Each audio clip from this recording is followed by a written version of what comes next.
House will stand at ease until 10:15. House will stand at ease until 10:15.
The hour of convening having arrived, all members of the House will please report to the floor and take your seats. All members of this House will please report to the floor and take your seats. The clerk will ring the bell.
We are now going to have the morning roll call. All members present will please vote green to signify their presence in the chamber, and the clerk will unlock the machines.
Have all members voted? Have all members voted? If so, the clerk will lock the machines.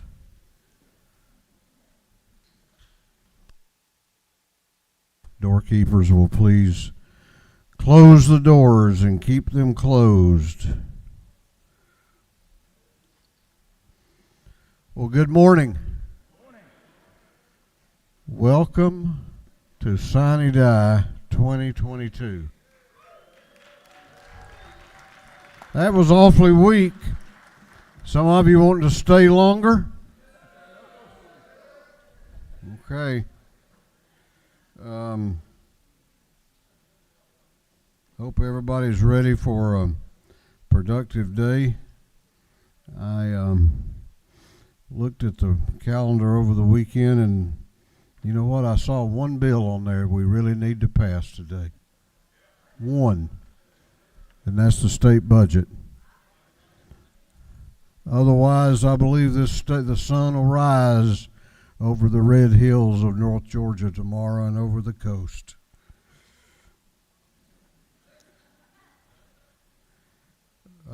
We will begin our day, and let me mention one other thing. In the ante room today, I'm doing this a little out of turn because we tend to get busy. You have some of the world's greatest cupcakes from the Sweet Shop in Blue Ridge, which won the Cupcake Wars on the Food Channel. And I got the owners over here, Nikki Gribble and Susan Catron. So I hope you enjoy those. We will begin our day with scripture reading and prayer by the chaplain, after which we will pledge allegiance to the flag of our country. I have the distinct honor and pleasure of introducing the chaplain today. He is the gentleman from the 69th House District, chairman of the House Ethics Committee, and my friend, Chairman Randy Nix. I have come to love Randy Nix and to respect him greatly. Over the years, he started out, when I started out in this position, I think as education appropriations chair, or higher education, one of the educations. Reapportionment, he tells me. Oh, well. See, you can tell 39 days later, I can't remember what committee he chaired. But he went on to, I asked him to chair the ethics committee, and he could not have done a better job. And he loves this house, and he loves, it's important to him that we set a good example at all times. And I greatly appreciate that. Plus, I just enjoy hearing his devotions. He's had some that have really blessed my heart. So without any further ado, please welcome to the podium Chairman Randy Nix for our devotion.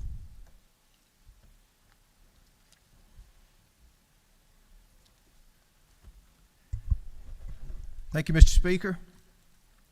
I must say that this is a tremendous honor, but it's also very humbling. I did a little math, and if I've got this right, out of 16 sessions and 40 chaplains of the day, that's 640 chaplains of the day that I've heard, and I've heard most of them, plus another 30 or 40 through special session. That pushes me towards close to 700 chaplains of the day that I have had the honor to hear. And it has really, we've had some great chaplains of the day. And that bar is set extremely high, especially by the members of this house who have been the chaplain of the day. Now, I've been honored and blessed to stand here a number of times. And as I stand today, I realize it is the last time that I will stand here as a member and a colleague, which to me is very, very special. As I said, this is humbling. When I come up here, I always think of an old hymn. Talks about standing in the need of prayer. The old hymn says, "Not my brother, not my sister, but it's me, O Lord, standing in the need of prayer. It's not the preacher, not the deacon, but it's me, O Lord, standing in the need of prayer. Not my father, not my mother, but it's me, O Lord, standing in the need of prayer. Not the stranger, not my neighbor, but it's me, O Lord, standing in the need of prayer." You know, I think, Mr. Speaker, you may have given me too much time to prepare. I usually do this getting a call at 7:30 in the morning, and I kind of plan it on the way in. But you actually asked me to do this on crossover day, so that gave me way too much time to prepare. I have been over every sermon that I've ever done. I've been over every story I've ever heard, every poem I've ever read, every book I've ever read, and every topic that I could think of trying to do that. Now, some people say that the Lord speaks to them audibly, but the way the Lord speaks to me is keeping me awake at night. And I have been awake several nights trying to come up with something that I felt would be good to share today. But today, I want to share something that has been a real inspiration to me through the years.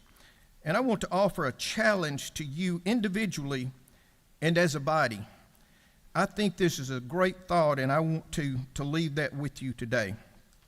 I want to tell you about a man by the name of Dr. Alexander Papaderos and what he calls the meaning of life. Now, Dr. Papaderos grew up on the Isle of Crete. He was a young child during World War II, and he witnessed the atrocities of the Second World War. Many of them are detailed in some of the writings there, but he witnessed the worst that you could possibly witness. His lifetime desire was to establish an institute of human understanding and peace, and especially reconciliation between Cretans and Germans. He devoted his life to healing the wounds of war and breaking the bonds of hatred. And against great odds, the Institute was established and was a source of productive interaction between the two countries.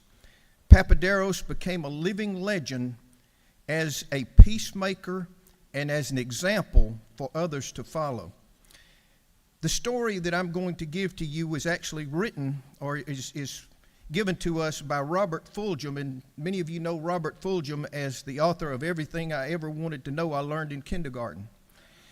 And Robert Fulghum attended one of the 2-week sessions at this institute that Dr. Papaderos ran. And he says that on the last day, Dr. Papaderos came to the front of the room and made that ritual gesture and said, "Are there any questions?" And there was a period of silence. Nobody, even though he said that everybody had thousands of questions that had come along, enough questions for a lifetime, nobody said anything.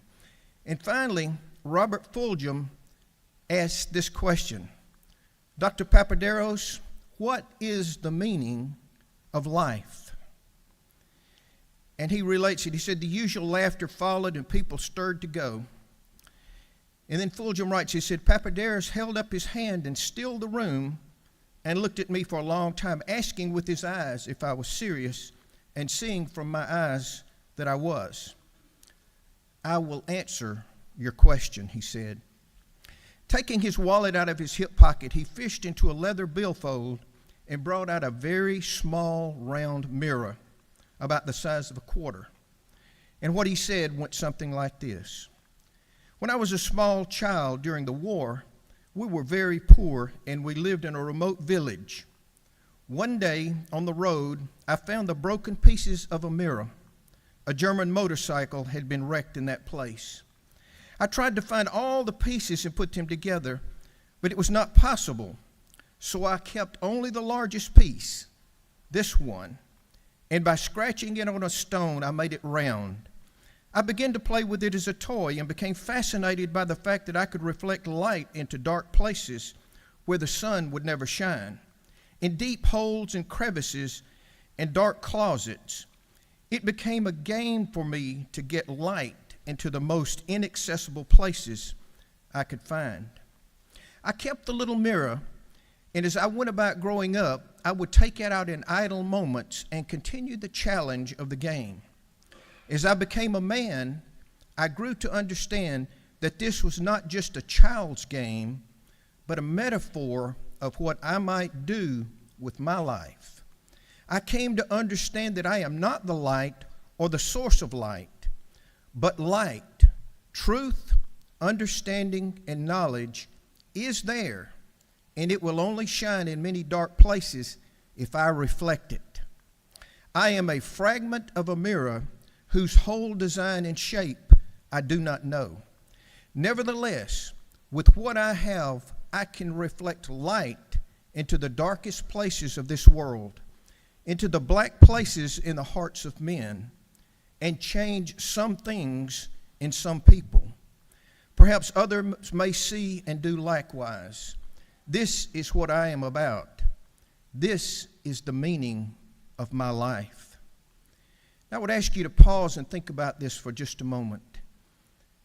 Truth, understanding, knowledge is there, but it will only shine in many dark places if I reflect it, if we reflect it.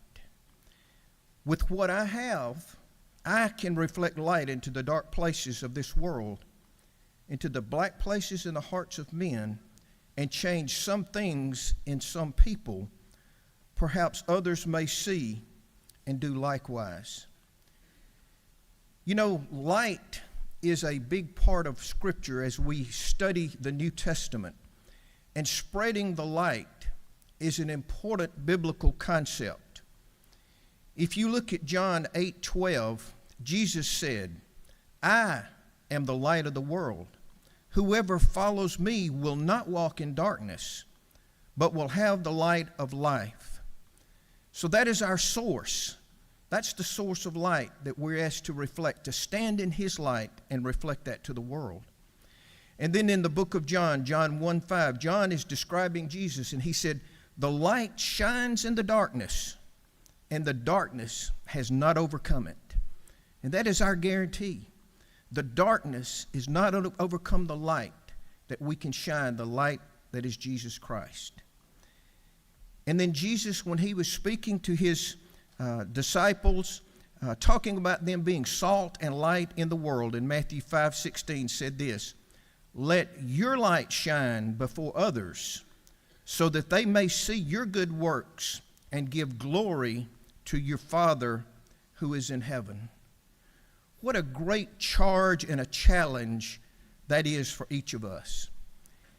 I would ask you to just imagine what would happen if each of us as leaders of this state committed ourselves to reflecting the light of Christ into the world around us.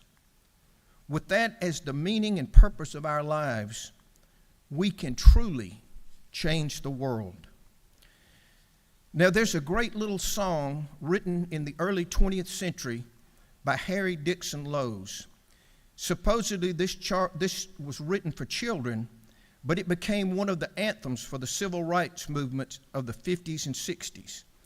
It is a song of commitment, unity, and hope. Now, Mr. Speaker, since I can't sing, I'm going to ask my brother on the back row to help me out with this. Would you please help me, brother? This little light of mine, I'm gonna let it shine. This little light of mine, I'm gonna let it shine. This little light of mine, I'm gonna let it shine. Let it shine, let it shine, let it shine. Y'all will help me this time. Jesus gave it to me. Jesus gave it to me. Come on, put your hands together. I'm gonna let it shine. There you go, come on. Jesus gave it to me. I'm gonna let it shine. Y'all can stand if you want. Come on. Jesus gave it to me. I'm gonna let it shine. Let it shine, let it shine, let it shine. I got a special verse for you. All day, sunny die, I'm gonna let it shine. Oh, all day, sunny die, I'm gonna let it shine. All day, sunny die, I'm gonna let it shine. Let it shine, let it shine, let it shine. Everybody, one more time, everywhere I go. Everywhere I go. I'm on here, y'all, come on. Oh yeah, everywhere I go, I'm gonna let it shine. Everywhere I go, I'm gonna let it shine. Let it shine, let it shine. Let it shine.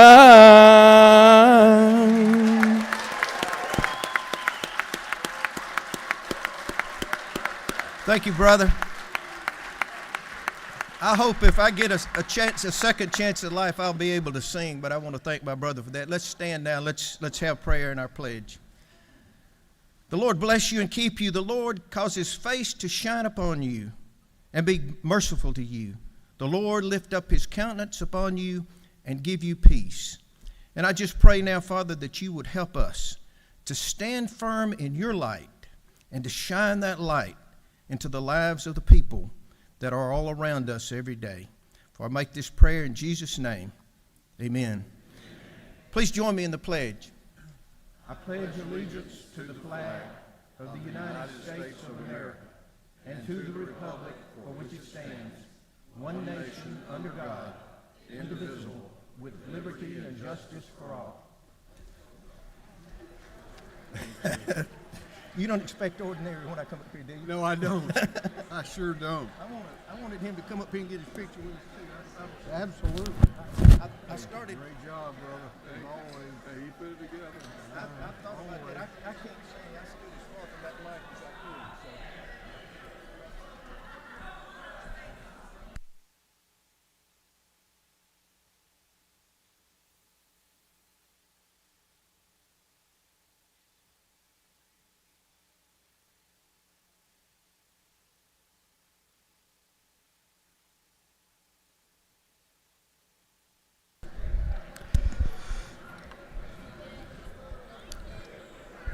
Members may greet Chairman Nix and Representative Sharper in the south anteroom.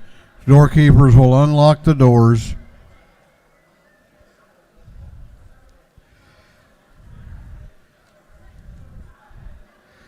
Members of the House. Members of the House.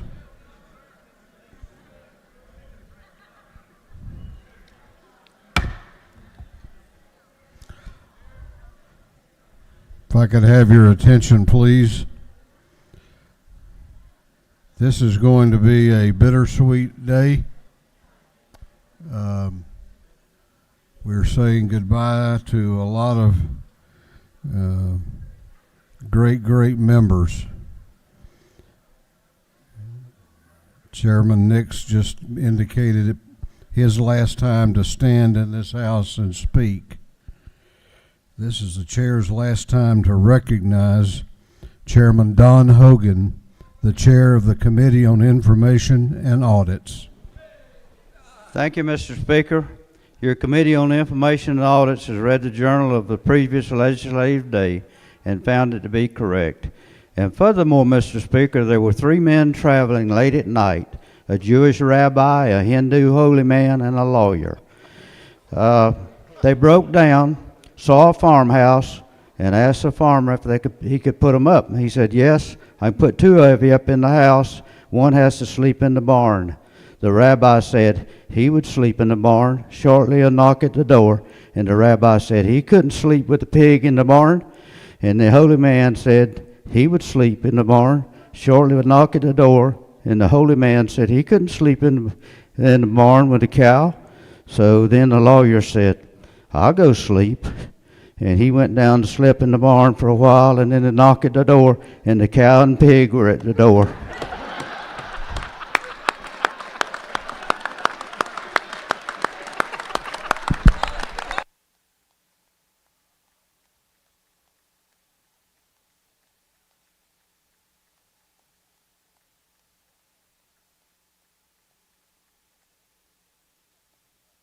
Chairman Hogan, the chair of the Committee on Information and Audits, in delivering his final report, reports that the journal of the previous legislative day has been read and found to be correct.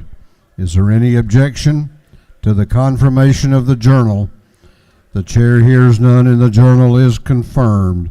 The clerk will read the resolution establishing the order of business for the day. Mr. Burns, Home 59 moves following be established as the order of business under the first part of the period unanimous consents. Introduction of bills and resolutions. First reading and reference of House bills and resolutions. Second reading of bills and resolutions. Reports of standing committees. Third reading and passage of uncontested local bills and resolutions. Morning orders. Is there any objection to the adoption of the resolution establishing the order of business for the day?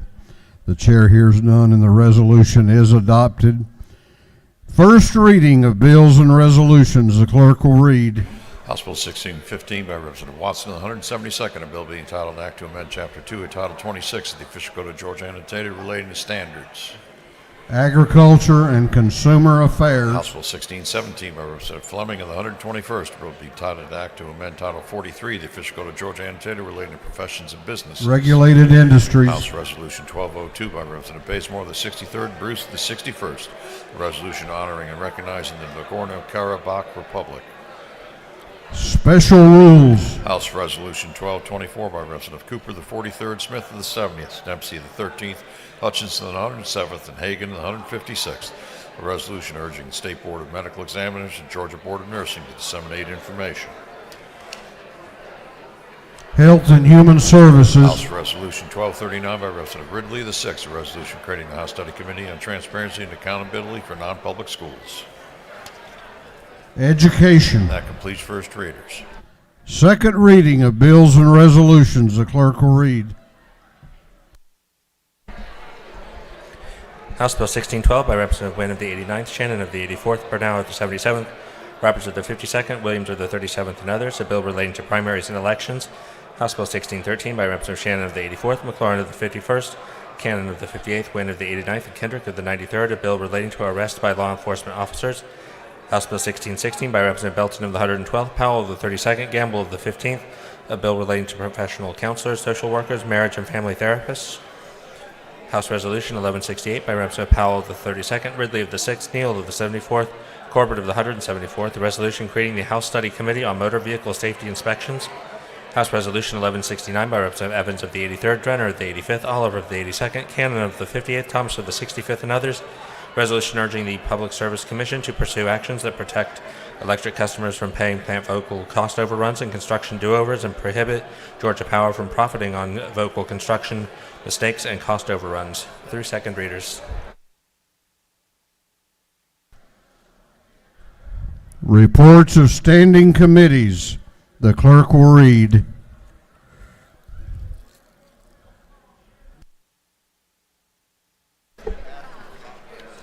Representative Carpenter of the 4th District. Representative Stan Gunner of the 8th District, Chairman on the Special Committee on Election Integrity, submitted the following report. Mr. Speaker, Special Committee on Election Integrity had under consideration the following bill of the Senate. Has instructed me to report the same back to the House. The following recommendations: Senate Bill 89 do pass by committee substitute. Respectfully submitted, Representative Stan Gunner of the 8th District, Chairman.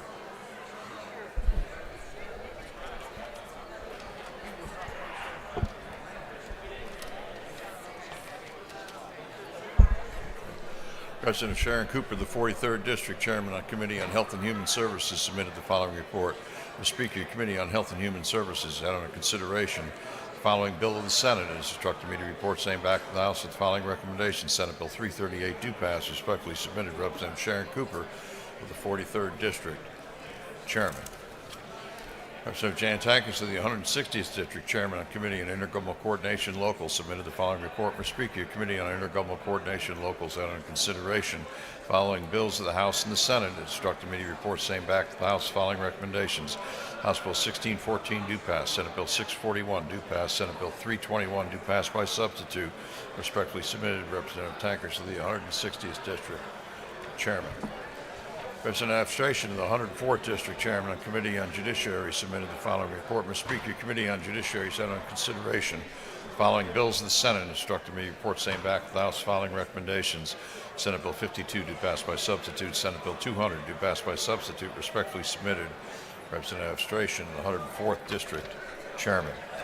Representative Carpenter of the 4th District, Chairman of the Committee on Creative Arts and Entertainment, submitted the following report. Mr. Speaker, Committee on Creative Arts and Entertainment has had under consideration the following bill of the Senate. Instructed me to report the same back to the House with the following recommendations. Senate Bill 157 do not pass by committee substitute. Respectfully submitted, Representative Carpenter of the 4th District, Chairman. That completes the reading of the reports of standing committees.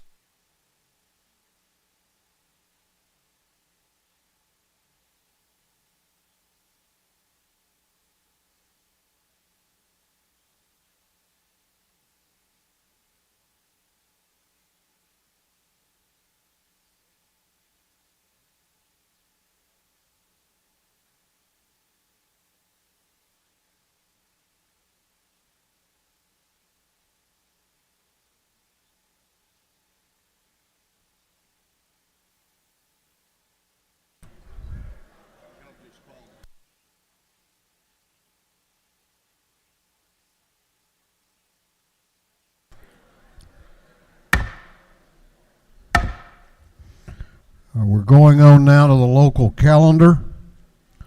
We're going on to the local calendar. Third reading and passage of uncontested local bills. One bill on the local calendar is an agree, disagree. Having received the requisite number of signatures required, the House delegation wishes to agree to the Senate substitute to the bill. If there is no objection, we will vote on the local calendar as a whole with a recorded vote. Hearing none, it is so ordered. The clerk will read the local calendar. House Bill 1614 by Representative Jones, the 25th, Forsyth County. Senate Bill 321 by House Substitute by Senator Jones, the 10th, DeKalb County. Senate Bill 641 by Senator Brass, the 28th, City of Chattahoochee Hills. Senate Bill 612 by House Substitute is amended by the Senate by Senator Jones, the 10th, City of Stockbridge.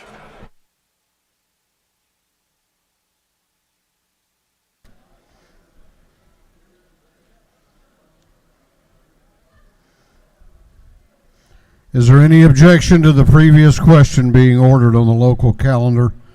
The chair hears none. The previous question is ordered. Is there any objection to agreeing to the report of the committee, which was favorable to the passage of the bills? The chair hears none. The report of the committee is agreed to. Shall these bills now pass? All those in favor of the passage of the bills on the local calendar will vote aye. Those opposed will vote no, and the clerk will unlock the machines.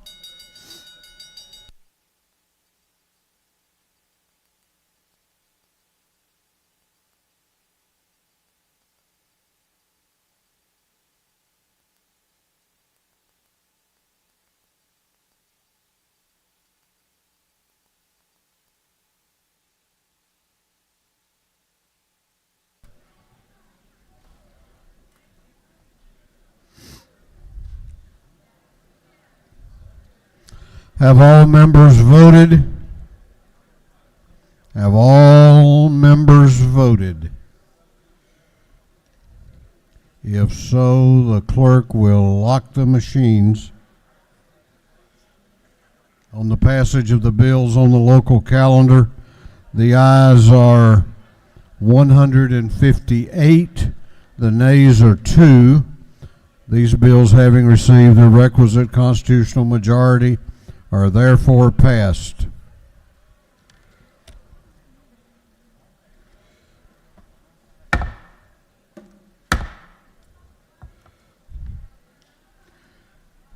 House will come to order.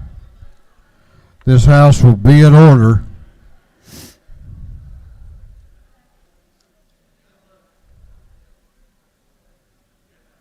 All right, here is the dilemma the chair has this morning.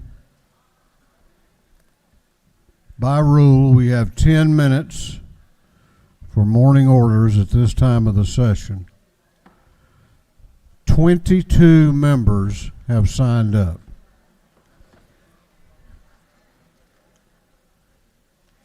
So that would be, what, 30 seconds per member?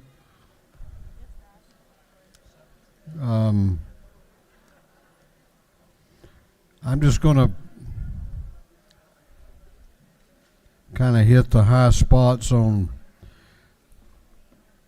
the purpose of the morning order.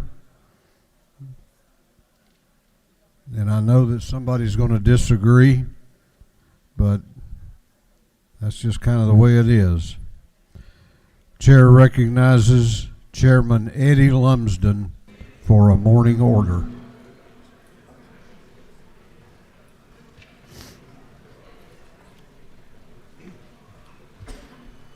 Mr. Speaker, members of the House, early yesterday morning, shortly after midnight, I had the privilege of being by my mother's bedside, 96 years of age, as I watched her struggle to take her last breath here on this earth. But my heart rejoiced because I knew she was about to be through with that suffering, and I knew that she would be reunited with those that had gone on before her that she loved so much, and to see her Savior.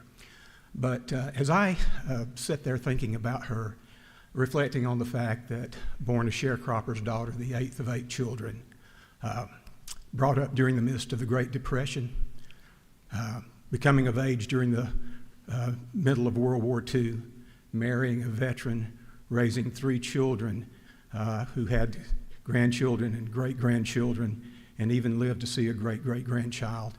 I just thought about the legacy that she was leaving behind, not only in through her children, but you see, my mom, when I graduated from high school, went to work at Floyd Medical Center, and she worked for 40 years. She worked until she was 84 years of age. She greeted people as they came in with a smile.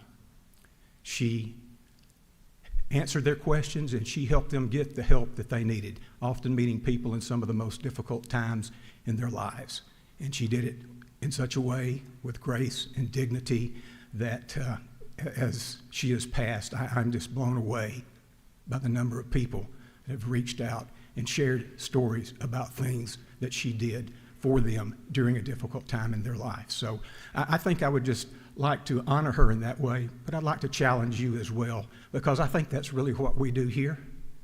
I think we listen to people who have problems. I think we try our best to steer them in the direction that they need to go and get them the help that they need, and do it with smile, with grace and dignity. Take a moment and remember my mother, Ruby Lumsden Cornett, 96 years of age. Thank you.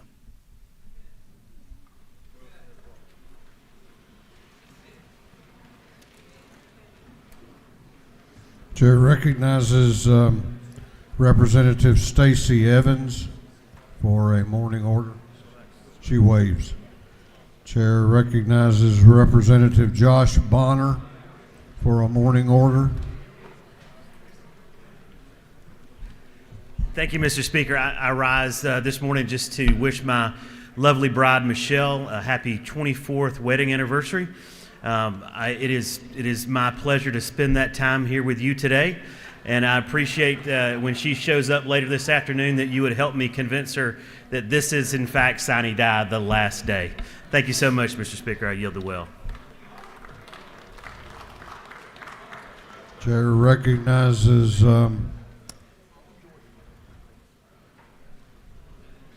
Representative Kendrick for a morning order.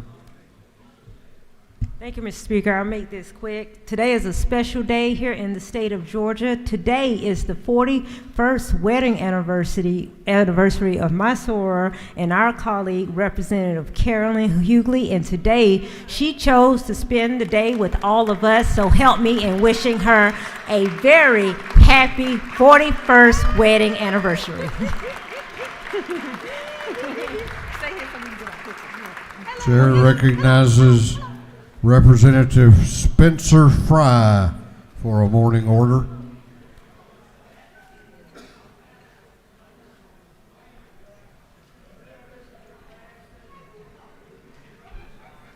Thank you, Mr. Speaker. Colleagues, I come to you today to let you know about this book that I put on your desk, and I want everybody to read it with an open mind. I wrote the foreword to it. This is something that occurred in Athens about 70 years ago, and it's a little piece of history that I think is important for this body to recognize. So thank you all. Have a great day. Chair recognizes Representative Rick Williams for a brief morning order. Thank you, Mr. Speaker. Thank you, Mr. Speaker. I want to thank you and your staff, all the honorable ladies and gentlemen of this chamber. These last 6 years has been the experience of a lifetime, and I thank you so very, very much, and I yield the will.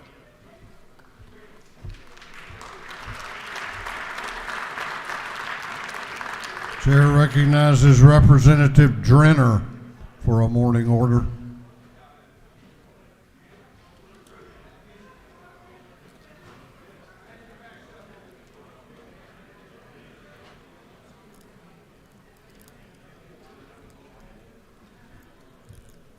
Thank you, Mr. Speaker. I just wanted to take a minute as the chair of the DeKalb House delegation and say thank you to those members that are leaving. Thank you, Matthew Wilson.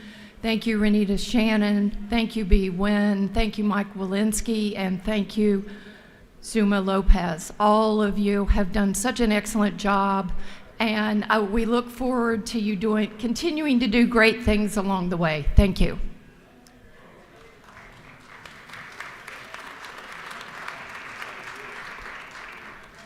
Chair recognizes Chairman Jaspers for a morning order. Thank you, Mr. Speaker. Yeah, a lot of us, or probably all of us, have some type of railroad tracks in our community and known and seen the dangers surrounding tracks. Vice Chairman Wiedauer and I like to recognize Operation Lifesaver. This is a national nonprofit organization that's committed to rail safety. It's their 50th anniversary.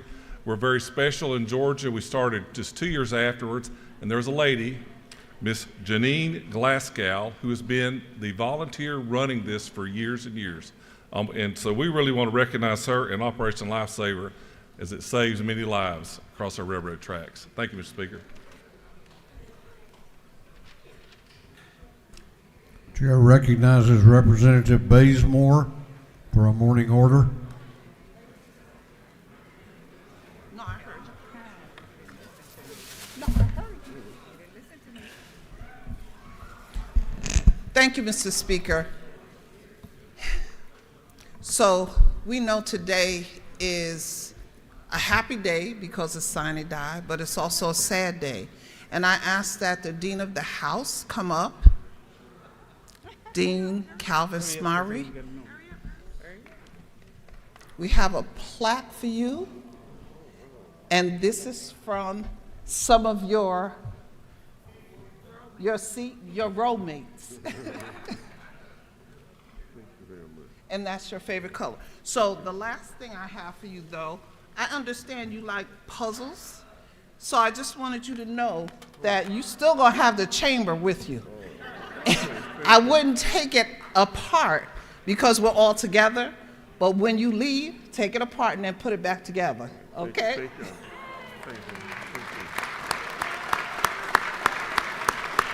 Thank you.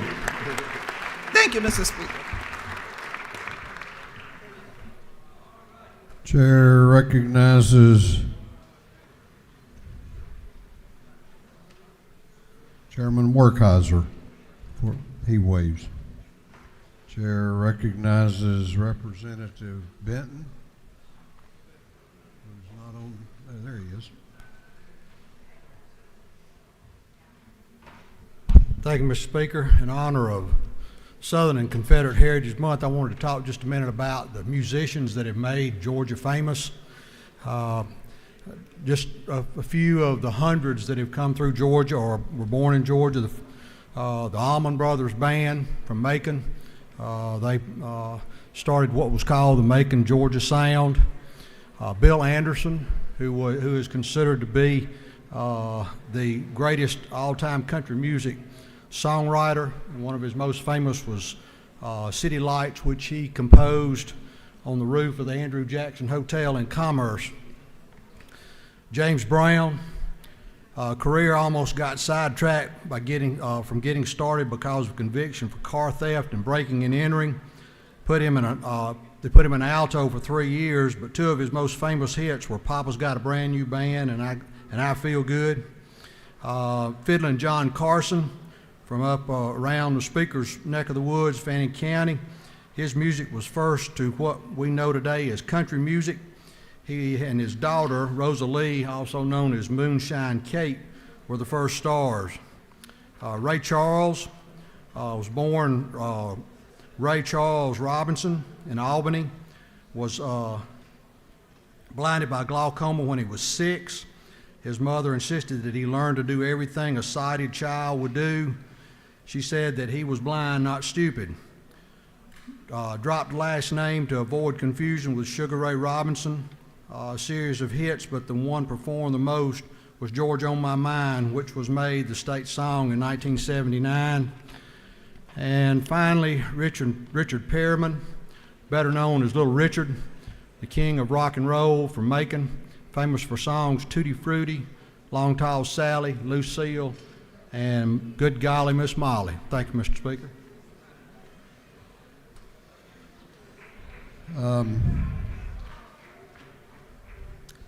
We still got lots of people. Representative Mary Frances Williams, can you do yours in about 30 seconds? Seriously, we're already past 8 minutes. We've got a long, long day. Thank you, Mr. Speaker. I wanted to take a few minutes, but I'll take 30 seconds to just say how much I admire and respect Martha Wigdon, head of the House Budget Office, and Budget Chairman Terry England. They're both really hardworking, terrific people. I wanted to say that Chairman England is one of the hardest working legislators I've ever encountered. He and the late Senator Jack Hill have always had that in common, and Chairman England is also such a kind and humble man, regardless of the power and influence of his position, which is huge. Because of the way he is in and around the Capitol and on the House floor, you'd never know that he is one of the most powerful legislators in the building. What I really want to say that Chairman England, in my opinion, thinks in terms of people and not party, and I hope he's forgiven me for running as a Democrat. Thank you, Mr. Speaker. All right, that's it for morning orders today. What purpose does Chairman Jay Collins rise? To make a motion. State your motion. To recommit, to bring Senate Bill 183 off of the table and recommit to the Rules Committee. Chairman.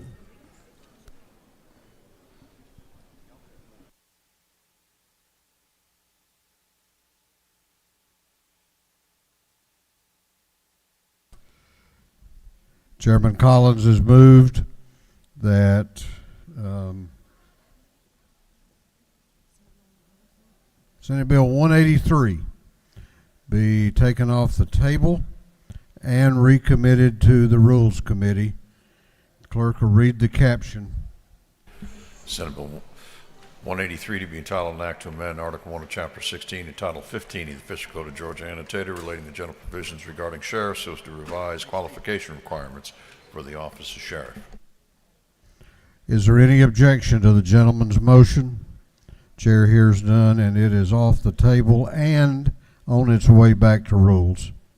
That's Senate Bill 183.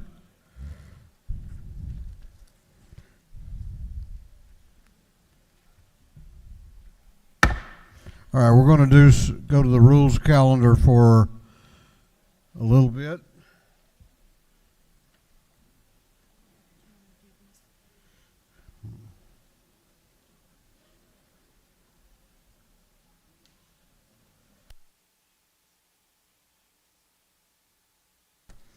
Clerk will read the caption to Senate Bill 84.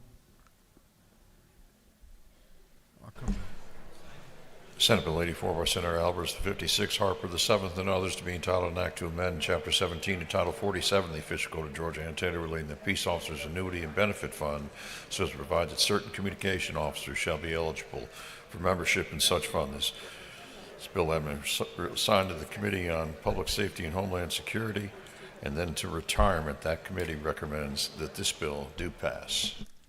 Chair recognizes Representative Camp to present the bill. Good morning, Mr. Speaker. Thank you, and thank you, colleagues. It's pretty exciting to be the first person on the rules calendar on Sine Die, right? So we're kicking it off. This bill, SB 84, is a bill that's kind of important to me because it talks about communications officers. When we call 911, we have the belief that there's going to be a qualified individual on the other end of the phone that's going to help us get the help we need, right? So this bill is great because this is one important link in the chain of public safety that really had not been addressed. This bill will allow those communications officers who are in compliance with Georgia Peace Officers Standards and Training Council, they can become a member of the Peace Officers Annuity Benefit Fund. And at that point, if they wish, they can become a member where they pay into that fund $25 monthly and can be part of their pension fund. This bill does not have any physical impact as far as it goes on this legislature, because 0.75% of the money that comes on your phone bill every month, that $1.50 is what will be funding this. I ask for your favorable consideration. And You have no questions. thank you, Mr. Speaker. I yield the well. Is there any objection to the previous question being ordered? The chair hears none. The previous question is ordered. Is there any objection to agreeing to the report of the committee, which was favorable to the passage of the bill? The chair hears none. The report of the committee is agreed to. Shall this bill now pass? All those in favor of the passage of the bill will vote aye. Those opposed will vote no, and the clerk will unlock the machines.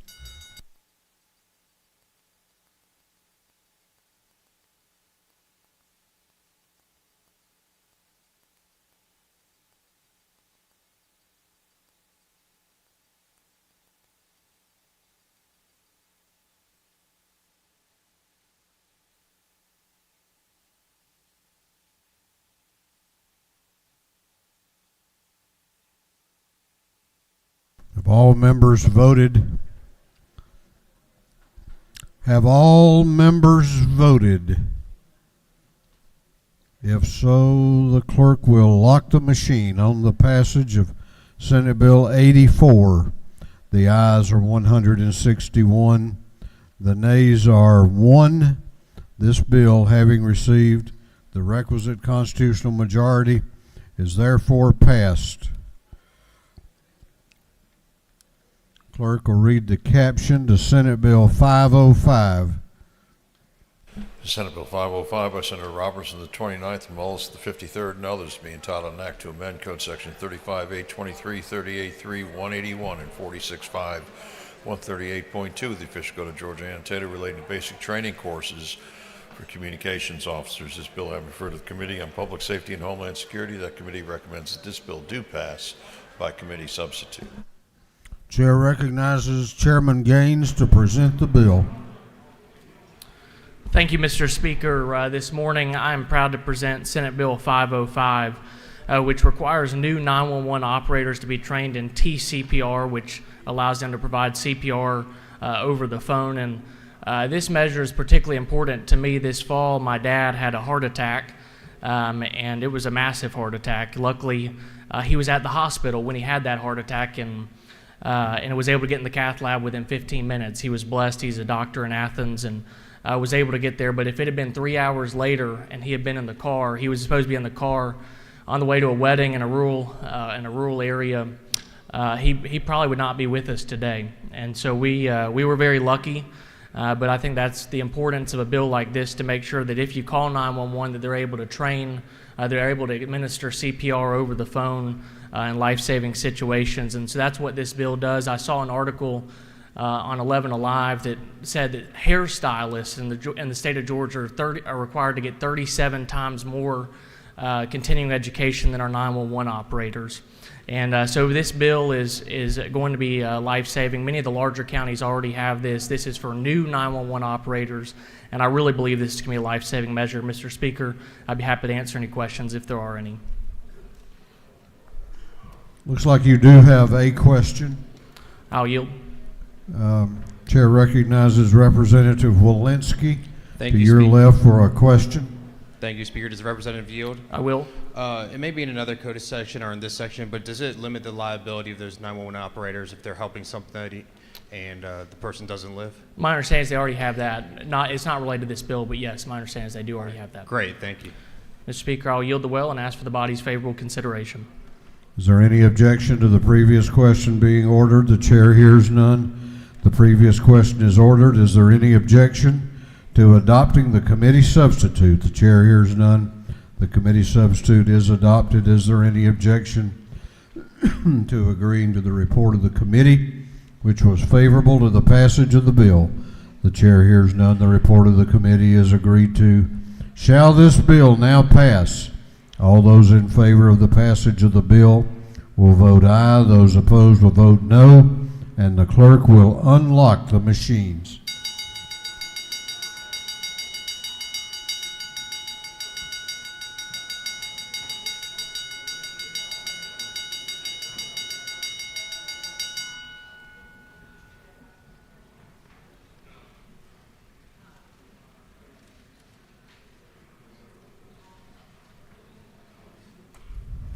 all members voted?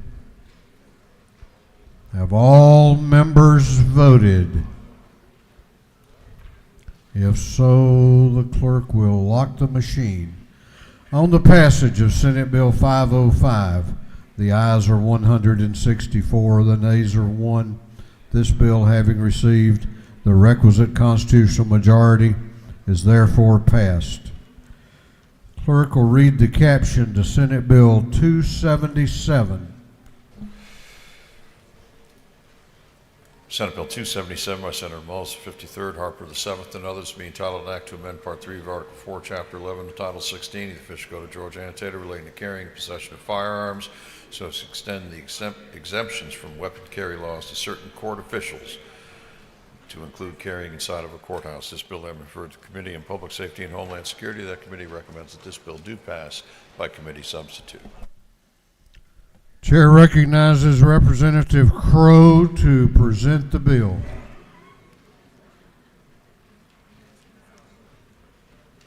Representative Crowe.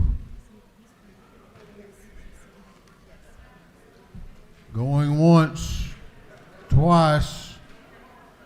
Got a long day.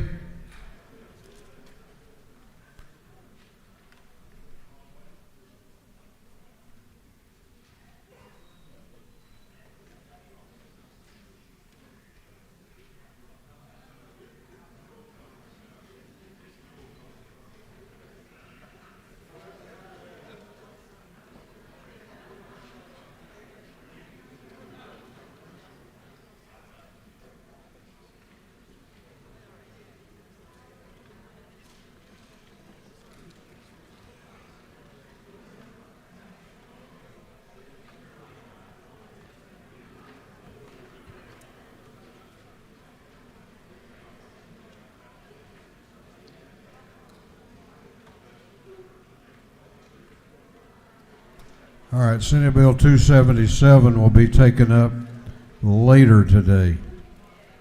Later today.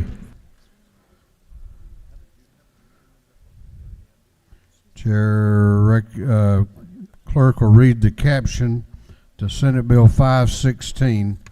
Senate Bill 516 by Senator Roberts and the 29th, Mullis the 53rd, and others, to be entitled an act to amend Part 1 of Article 2, Chapter 8 of Title 12, the Official Code of Georgia Annotated relating to general provisions of solid waste management. This bill has been referred to the Committee on Ways and Means. That committee recommends that this bill do pass by committee substitute. Chair recognizes Representative Buckner to present the bill.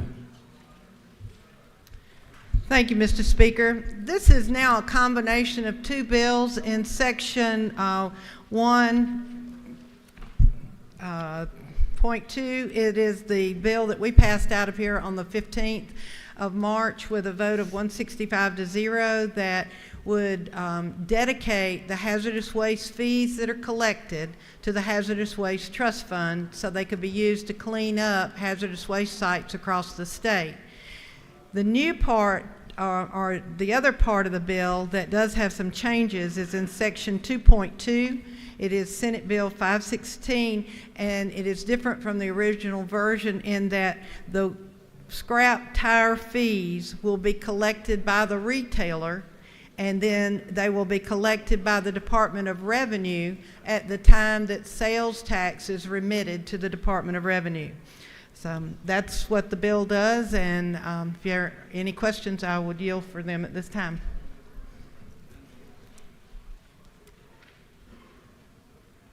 You have no questions. Thank you. I ask for your favorable consideration. Is there any objection to the previous question being ordered? The chair hears none. The previous question is ordered. Is there any objection to adopting the committee substitute? The chair hears none. The committee substitute is adopted. Is there any objection to agreeing to the report of the committee, which was favorable to the passage of the bill? The chair hears none. The report of the committee is agreed to. Shall this bill now pass? All those in favor of the passage of the bill will vote aye. Those opposed will vote no, and the clerk will unlock the machines.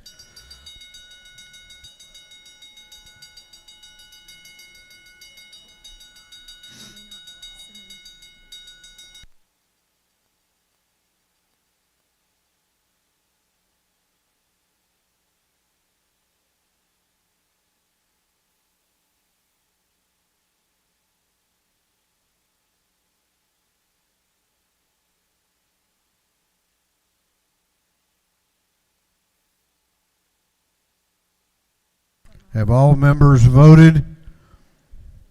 Have all members voted? If so, the clerk will lock the machines on the passage of Senate Bill 516. The ayes are 169. The nays are 0. This bill, having received the requisite constitutional majority, is therefore passed. Clerk will read the caption to House Resolution 1103. House Resolution 1103 by Representative Newton of the 123rd and others, a resolution urging the Biden administration to remove its veto and reapprove Georgia's Medicaid expansion waiver. This resolution having been referred to the Committee on Health and Human Services. That committee recommends that this resolution be adopted. Chair recognizes Chairman Newton to present the resolution. Thank you, Mr. Speaker. I know we have lots of important legislation to pass. I kind of want to give you a brief what, where, and why on why we would pass a resolution. As we all know, since legislation was passed and signed in 2014, only the legislature can expand Medicaid in Georgia. Only the legislature can expand Medicaid in Georgia. I want to thank this House for passing on March 26, 2019, with bipartisan support, SB 106, the Patients First Act, which expanded Medicaid assistance for the first time to some of the neediest of Georgians, to able-bodied adults under the poverty level, along with elements designed to help them have a pathway out of poverty. This legislation was signed by the governor the next day, March 27, 2019, following which his team initiated the waiver approval process with the Federal Health and Human Services Department, resulting in it being approved in October of 2020.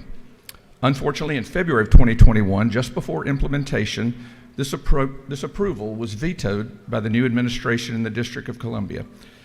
Tens of thousands of the neediest of Georgians would be receiving medical assistance from their fellow citizens today, assistance with both physical health care and mental health care, but for this veto. This resolution simply respectfully requests that the Biden administration remove its veto and allow Georgia's responsible and efficient Medicaid expansion that's already been passed to proceed. Next, the where, this resolution, I know it was a good question asked in rules today about where do these go. This resolution will go to the administration along with the Department of Health and Human Services to Secretary Becerra, but in addition, it'll go to each of our senators and all our congressmen and women to ask them to get behind this. And finally, the why, probably most important, because the Department of Community Health here in Georgia has confirmed that with removal of the veto and reapproval, medical and mental health care could be provided for these neediest of Georgians in just 8 weeks. In just 8 weeks, not next year sometime, not a year or two in the future when we all have legislation we might want to pass to change things. I hope we can all come together and get this care to Georgians by June of this year by urging you to support H.R. 1103. I'd be glad to answer any questions, Mr. Speaker. You have a lot of questions. I'll take one. We were a busy day, yes, sir. Chair recognizes Representative Dale Washburn to your left for a question. Yes, sir. Thank you, Mr. Speaker. Will the gentleman yield? I will. Is it not true that if the president would remove this veto, that many, many poor Georgians would benefit from it almost immediately, and that also our rural hospitals would benefit from this as well?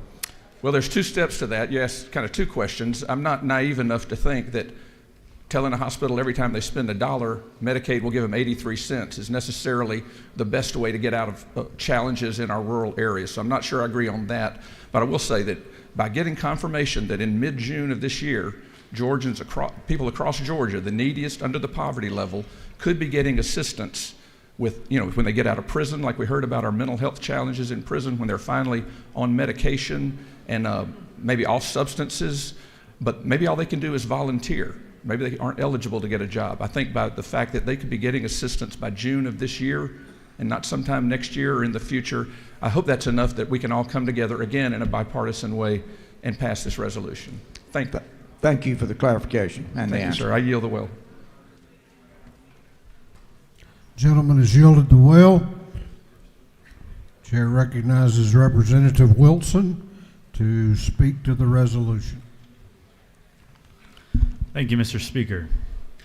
Colleagues, we passed the governor's waiver request at the very beginning of his administration. You'll remember that. And I, along with a lot of my colleagues, opposed that measure for two reasons. The first one was clear, because when we ran the numbers, it was crystal clear. Governor Kemp's waiver would cost more to cover fewer people than if we just fully expanded Medicaid. It just didn't make economic sense. The second reason was because of the work requirements. We knew that they would be added to Medicaid eligibility under this waiver plan, and that it would mean denying eligibility for Georgians too sick or unable to work. Considering that the intent of the Medicaid program is to expand access to health care and not restrict access, work requirements also didn't make sense. But more than that, we knew that when the governor presented his waiver request that we're going to include work requirements, we knew that the work requirements at the time had been ruled unconstitutional by multiple federal courts and were bound to be struck down. So it wasn't economically prudent. It didn't make moral sense, but it also didn't make any sense for efficiency reasons. So why are we here today with this urging resolution? Why are we here on this measure? I'll tell you why we're here. Because time is up for this governor. It's the last day of the last session for this governor. Since we passed his bill to let him get started on this waiver over 3 years ago, not a single Georgian has benefited from any of its promised benefits. And yet you want to blame President Biden? He didn't make our governor include these unconstitutional requirements in the original request. In fact, I'll tell you, in fact, President Biden passed the American Rescue Plan, which is funding all of our pay raises and tax cuts this year. He even included enough financial incentives for full Medicaid expansion that it would be fully paid for 2 years. Georgia would net $700 million and create 64,000 jobs right here in Georgia. More jobs, I will tell you, more jobs created than people the governor's waiver plan would have gotten on Medicaid. So what are we doing here? This resolution is passing the buck yet again and insulting the intelligence of Georgians. I ask you to vote to oppose it, and I'll yield for any questions, Mr. Speaker.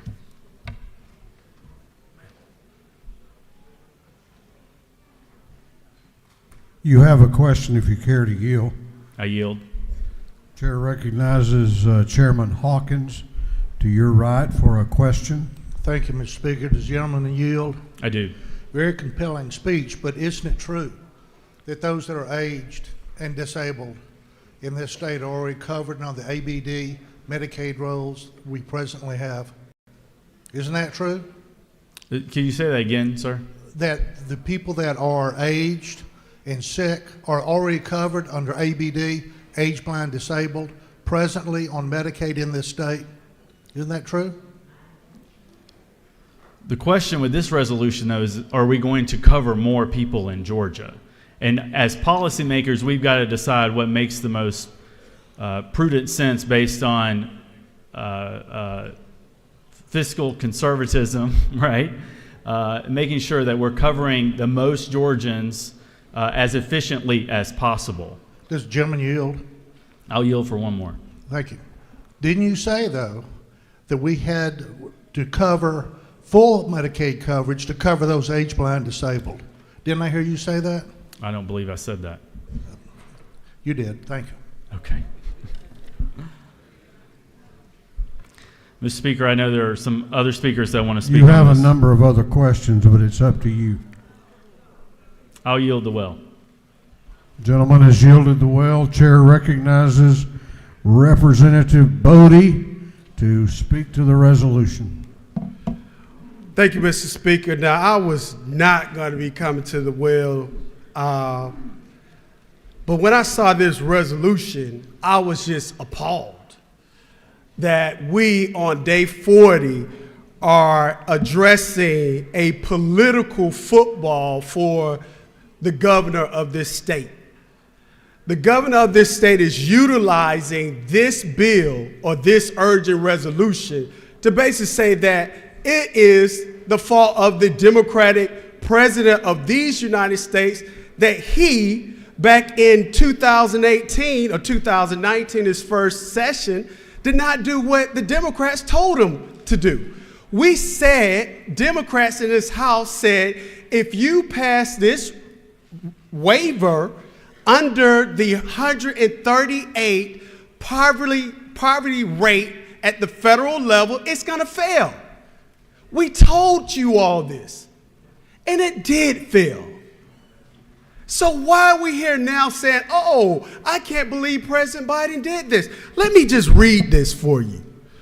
I want to get right to the point.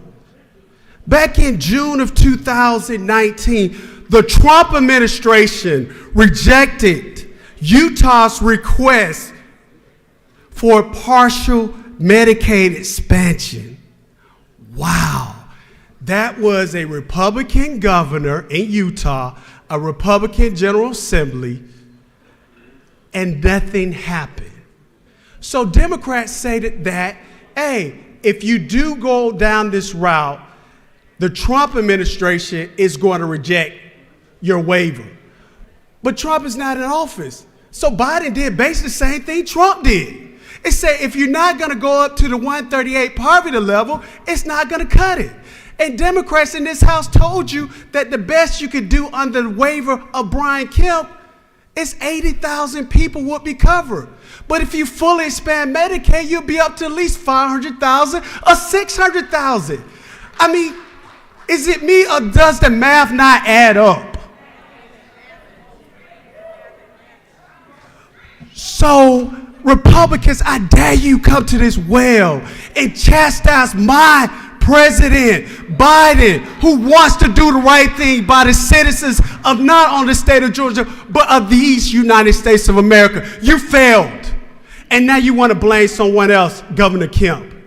Own up to what you did. You knew you weren't going to get it done in 2019, and now you want to put it on the back of my president. No, sir, no way. Expand Medicaid today and do the right thing and take care of Georgians and stop trying to hide behind your office on the second floor. If you want to run, run, but run on your record and not on ours. I'll yield the well.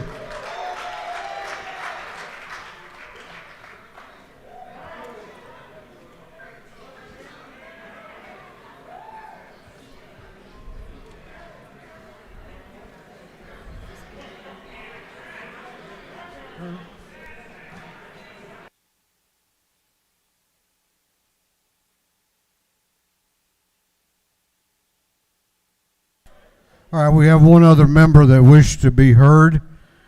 Chair recognizes the Speaker Pro Tem of the House to speak to the resolution. Well, thank you, Mr. Speaker. I just All wanted right, to... lady will suspend. We're not at a rally. Okay? Lady may continue. Thank you, Mr. Speaker. First, let me point out, I am not running statewide. I'm running for re-election as a state representative, so my comments will be spoken from that perspective as a state representative. Georgia is a very generous state when it comes to a safety net. First of all, almost 2 million Georgians are on Medicare, so they're taken care of with regards to their health care. More than 2 million Georgians are on Medicaid and Peach Care, partially funded by state taxpayers. That includes 80% of all Georgians living in a nursing home and it pays for 50% of all births. I call that very generous. And I heard about economic sense. It doesn't make economic sense not to expand charitable health care, which is what Medicaid is. Well, you know, that's true if your definition of economics means the government printing more money. Georgia, while other states that have expanded charitable health care, also called Medicaid, have been rolling back their reimbursement rates to providers because, you know, there's only so much money. Georgia has a record since the expansion of Medicaid of increasing its provider rates, which has increased the number of providers that accept Medicaid. And we've also expanded the services to potential Medicaid patients to take care of the least of ours, including pregnant mothers and other such services, HIV patients, and different, including this year. I heard about fiscal conservatism. Fiscal conservatism doesn't mean necessarily providing more charitable health care to able-bodied persons. Fiscal conservatism means a safety net to the least among us, not a hammock. Thank you, Mr. Speaker. I yield the well.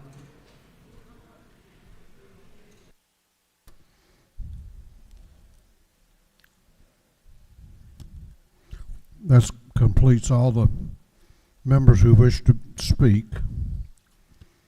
Is there any objection to the previous question being ordered? The chair hears none. The previous question is ordered. Is there any objection to agreeing to the report of the committee, which was favorable to the adoption of the resolution? The chair hears none. The report of the committee is agreed to. Shall this resolution now be adopted? All those in favor of the adoption of the resolution will vote aye. Those opposed will vote no, and the clerk will unlock the machines.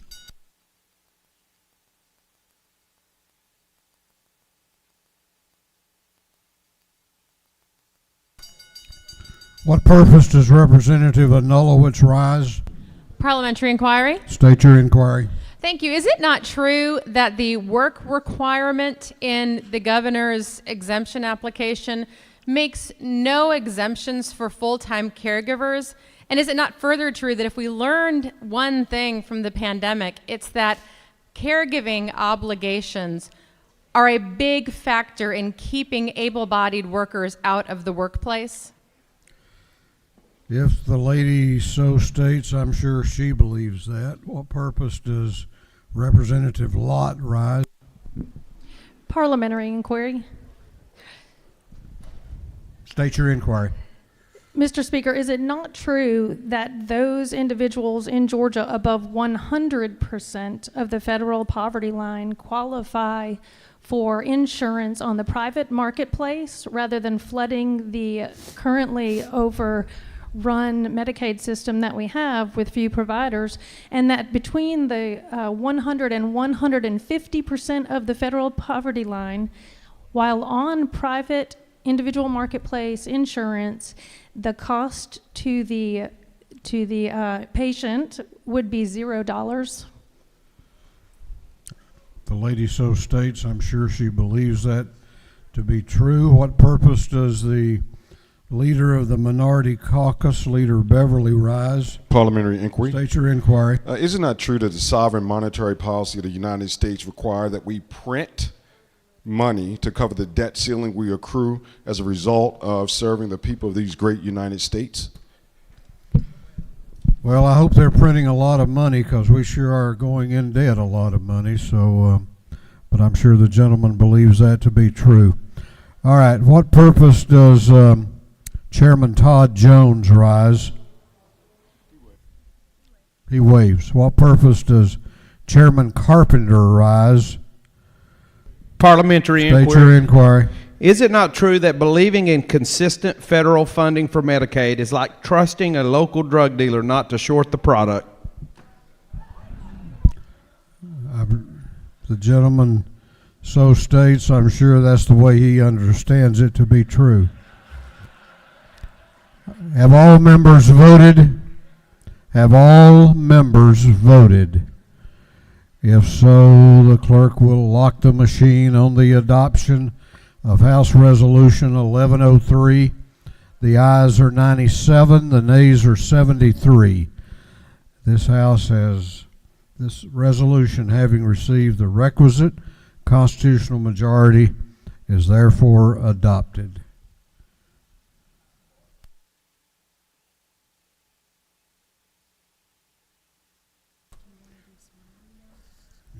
What purpose does the chairman of the Rules Committee rise? To make a motion? State your motion. Mr. Speaker, I move that the Senate Rules Committee Chairman's Bill SR 504 and Senate Bill, 364 be recommitted to rules.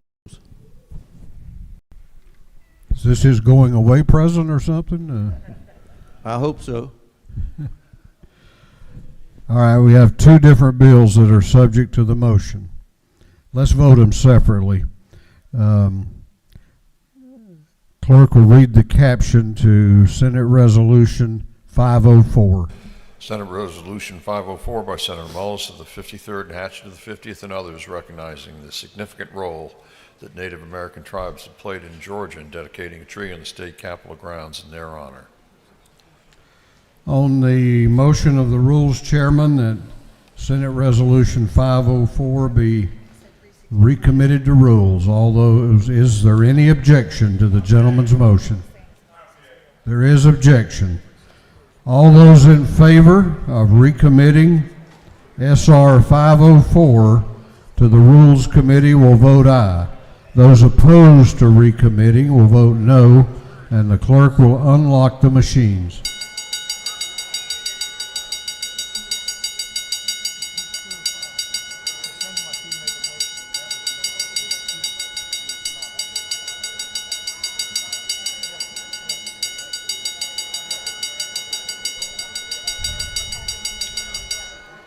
Have all members voted? Have all members voted? If so, the clerk will lock the machines on the gentleman's motion that SR 504 be recommitted to rules. The ayes are 100, the nays are 67, and that bill is on its way back to the Rules Committee. Clerk will read the caption to Senate Bill 364. Senate Bill 364 of Title 46, the official code of Georgia annotated relating the general provisions relative to telephone services. On the motion by the Rules Chairman that Senate Bill 364 be recommitted to the Rules calendar or back to the Rules Committee, is there any objection?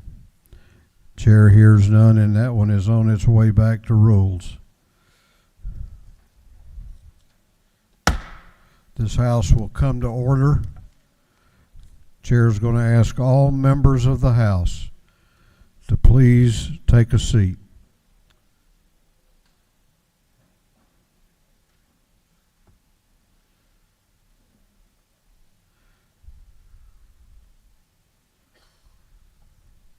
Before the chair introduces the next member, chair recognizes the Minority Caucus leader, Leader Beverly, to speak to the next special order. Leader Beverly. Thank you, Mr. Speaker.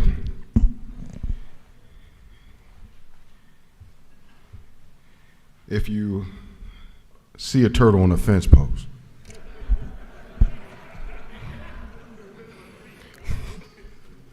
I won't. You know he or she did not get there on their own. And I believe that to be true for about 7 or 8 years, sitting beside the dean. And about 3 years ago, I saw a turtle climbing a fence. And for a brief moment in time, that turtle was sitting on top of a fence post, but I watched him until he jumped off and fell. Well, he actually fell on the other side. And I was like, maybe a turtle did climb a fence post. Maybe he wasn't put there on his own. But what I learned from that is that what Representative Smiley, the dean, has showed me is that everyone has a perspective. Everyone has a perspective. He has given me the grace, and our caucus the grace, to accept whatever defects I have. Whatever defects we have, we own them. And whatever accomplishments that we will achieve in this life, they belong to God's alone.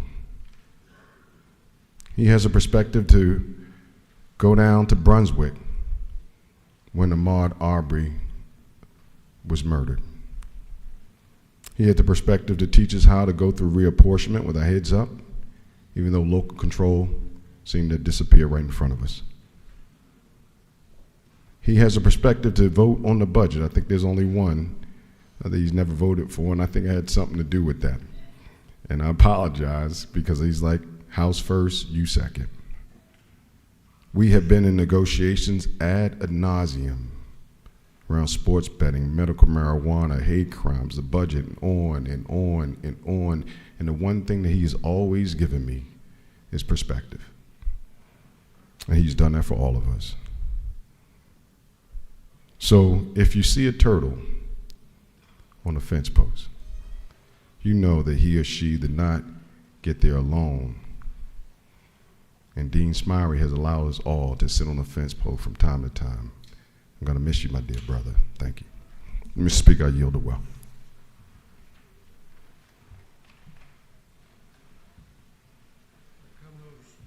There come those times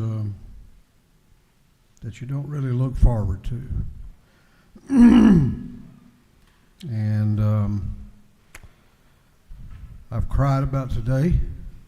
I've been happy about today. I've cried because of being selfish and knowing that I will not have my friend here on a daily basis.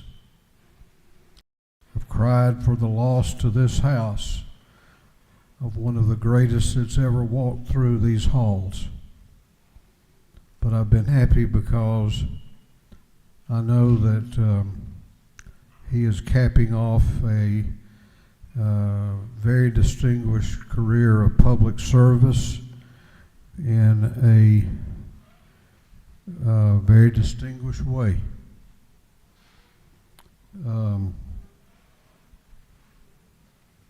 know, since I came into this position, I cannot remember. I've tried to remember now for a few weeks a significant issue that Dean Smiley has not been there to be a rock to lean on, a source of wisdom.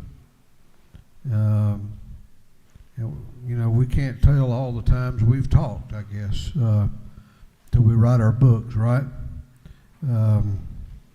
But so many times, Saving Hope, the Transportation Funding Reform Bill, criminal justice reform, hate crimes, citizens arrest, and expansion of gaming. I mean, the list goes on and on and on. I don't have the words to say how much he has meant, but he always did it with a spirit of trying to find a consensus, and he always did it with civility.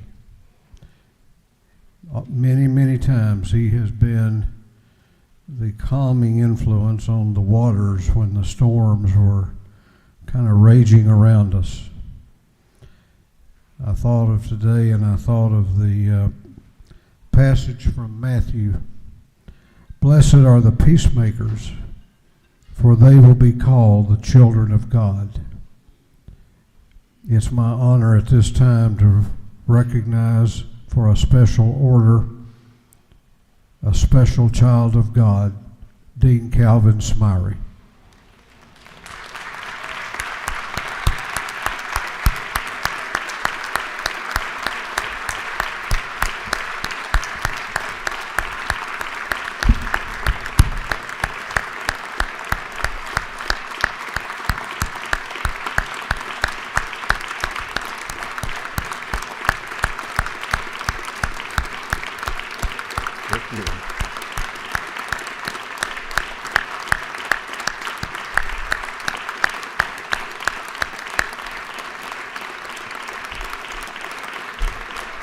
All right. Oh, boy. Thank you, Mr. Speaker. I thank you for your kind comments and your kind remarks, and I appreciate that. I appreciate your friendship, your leadership, and so today has been one that I kind of dreaded. Carolyn Hughes gave me this, so I'm gonna have to pull it out. But it has arrived. Sine Die, 2022. So, Mr. Speaker, David Ralston, Speaker Pro Tem Jan Jones, Majority Leader John Burns, Whip Mac Hatchett, Chairman Bonnie Rich, and other officers of the Majority Caucus, Minority Leader James Beverly, Whip David Wilkerson, Chairman Billy Mitchell, my seatmate, all of the other officers serving in the Democratic Caucus, my Columbus delegation, Chairman Richard Smith, Representative Carolyn Hughley, Representative Debbie Buckner, Representative Van Smith, ladies and gentlemen of the House. I rise to address you on my final morning order. For the past 48 years, the citizens of Columbus have allowed me to represent them in this House chamber, the Georgia House of Representatives. What an honor and joy it has been for me. I thought qualifying week was going to be rough, but this is the toughest moment. And I had not planned on going down to room 230 on qualifying, but I went with Representative Carolyn Hughley to see her qualify, and it made my day go better. Today is more difficult because after 48 years of serving in this chamber, I will not be returning.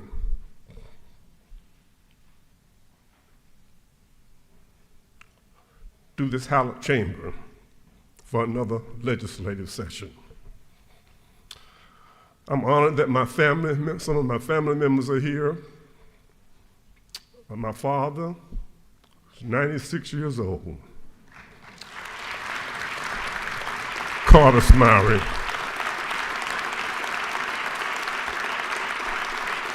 Turn around so they can see it.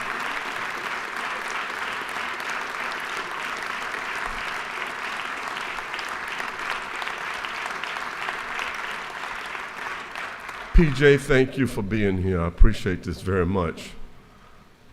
Two of my deceased sister, two of her children are here. Robbie Branscombe, thank you for being here.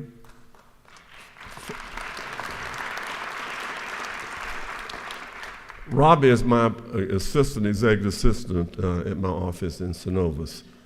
Francine Foster, thank you for being here, Francine. And my two grandchildren. As you know, I lost my daughter in December of last year, and I want them to be here, Javon and Morgan. So will y'all give them a round of applause? Thank you.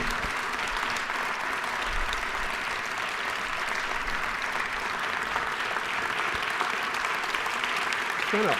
Stand up. Stand up.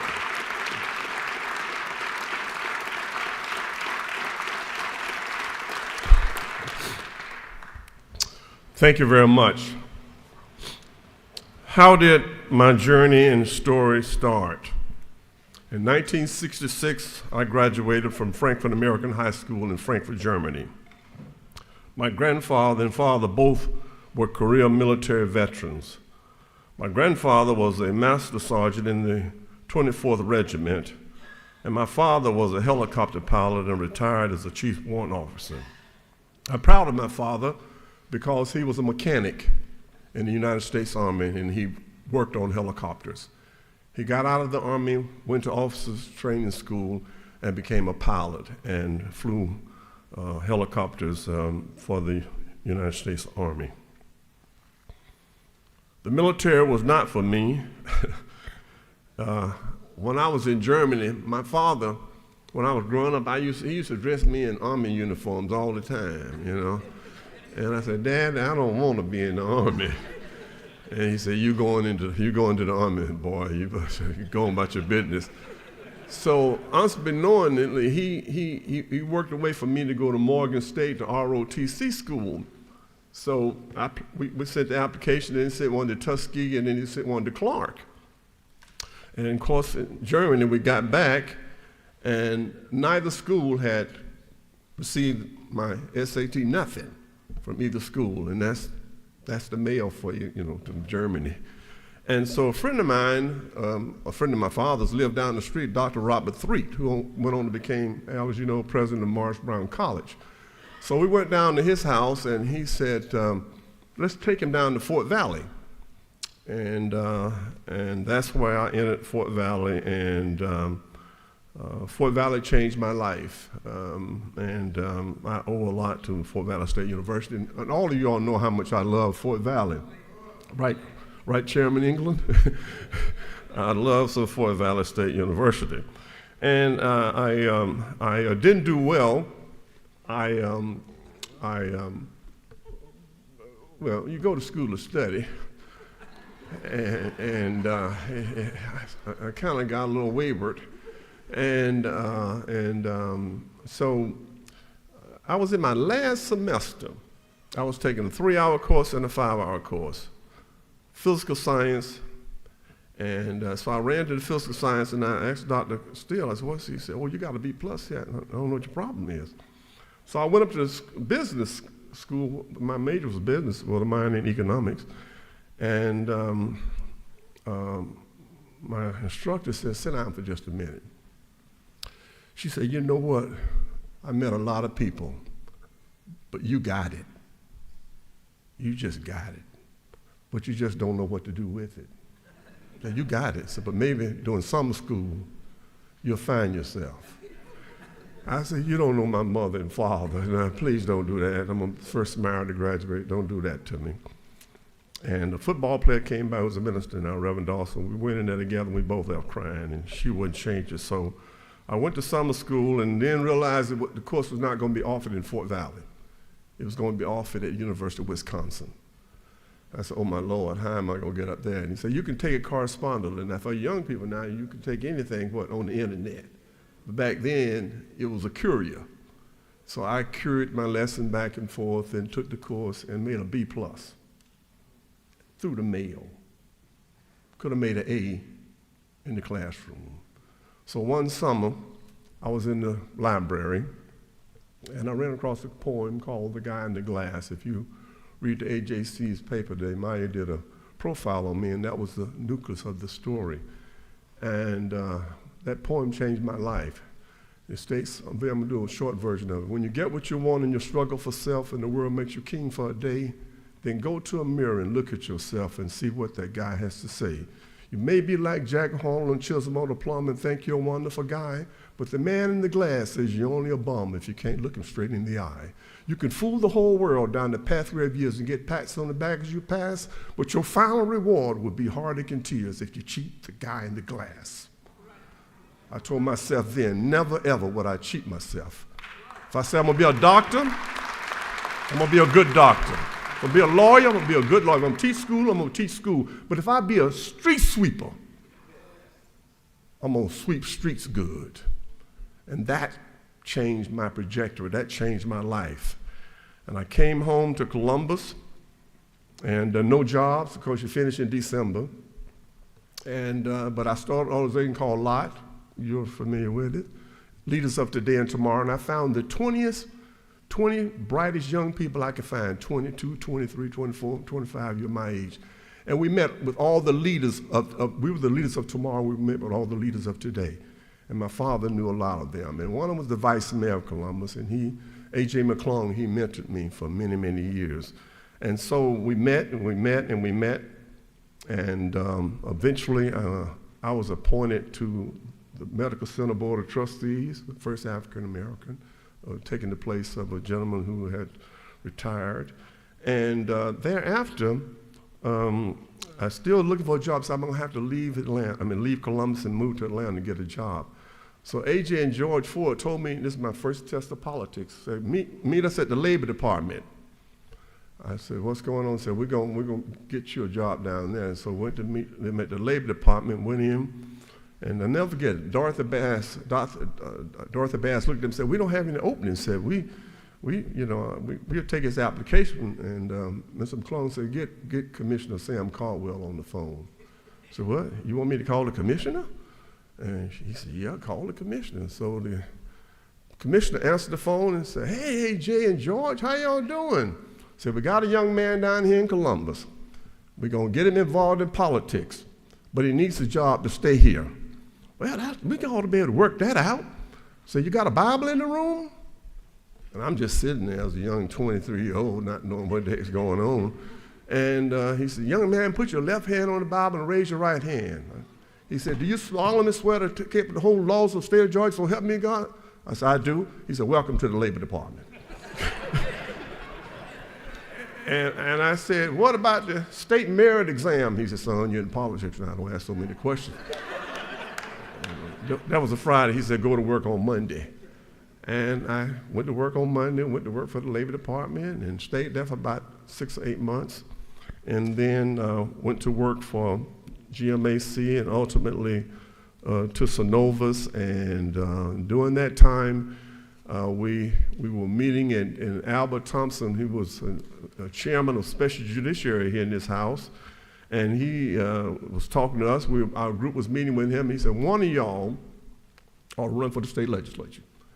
And I said, no, we're not getting into politics. I saw what politics is all about when I got my job. I said, we're not gonna do that. We're gonna do community and public service. And so we left his office, and my mentor, A.J. McClung, called me to his house. We lived in a subdivision out in the county. He lived in a subdivision across from us. And he said, you know what, you ought to run. And I said, let me think about it. He said, no, you ought to run. And in fact, you're going to run. And of course, the vice mayor of Columbus, Georgia, was talking to me, and so I did run, and it changed my life. And I had a great group of people to help me, and there were 5 of us in the race, and I won without a runoff. I was just blown back. But it reminds me of that quote, plant seeds to trees for the shade you may never see. And that's what we did. We planted seeds to a tree for the shade we may never see. And I said then that I was going to come up here and do the best I could. And those that helped me along the way. And I almost was coming up here, and then one of my opponents filed a suit. And it went all the way to the Supreme Court. And I'll never forget, Constagia and Smith law firm here in Atlanta, Keegan Federal was my lawyer, and went before the Supreme Court. And I was sworn in prior to it, and the Supreme Court ruled it a moot issue, and then I went on to serve. So, but my people that helped me along the way, Benny Newroth, Robert Anderson, Dan Dolman, Howard Pendleton, the late Scott Wise. Benny Newroth and Howard Pendleton and I, as Karen and Hugel will tell you, we communicate on a daily basis. They gonna either call me or text me every day, and some days I don't respond. But it was their idea, and one of y'all, you might want to try this. It said, Smyra for District 92. I had about 2,000 yard signs out. And then on the election eve, they changed the yard sign to vote Smyra today. That's pretty clever. You got a yard sign in your yard, Smyra for District 92, and then the next morning you wake up, vote Smyra today. And that went over pretty well, and I appreciate them and the impact that they've had on my life. For the past 48 years, I have worn this name badge as a badge of honor. Over the years, I've had many leadership positions and titles, but being called Dean of this house, while it is the least of power, it is the one I admired the most. And I appreciate the Speaker, and I'm deeply honored to Speaker David Ralston for bestowing that recognition and honor to me. Since elected to this House, I have seen and witnessed a lot. After being elected in 1975, I've had only 3 opponents in 48 years, 2 Democrats and 1 Republican. In fact, at one point, I ran 15 consecutive times without opposition in the Democratic or the Republican primary, 30 years, which is a long time. That's 30 years without opposition. Now that I reflect back, I consider that quite a feat. I have seen and witnessed a lot. Our state has made much progress, and we have made positive gains. In 1975, this House was a different place to serve. I've seen great strides in diversity, and diversity is hard. But since I was elected in 1974 at the age of 27, in my first term, there were only 19 African Americans serving in this body. Today, there are 52. There were only 8 women. 8. 1, 2, 3, 4, 5, 6, 7, 8 women in the House in 75. Today, there are 62 women.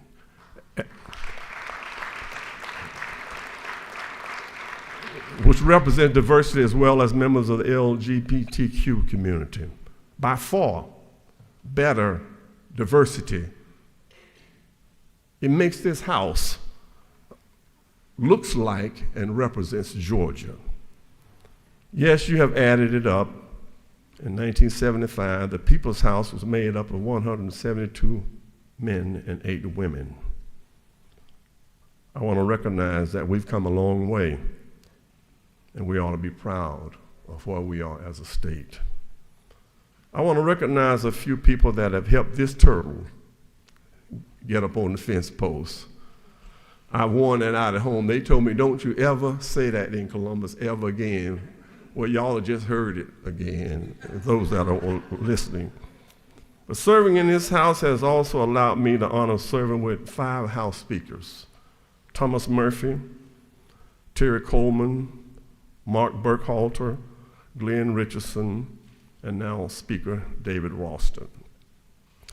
Terry Coleman, I worked well with him, and I want to say this, I thank Terry Coleman for keeping me on as Rules Chairman.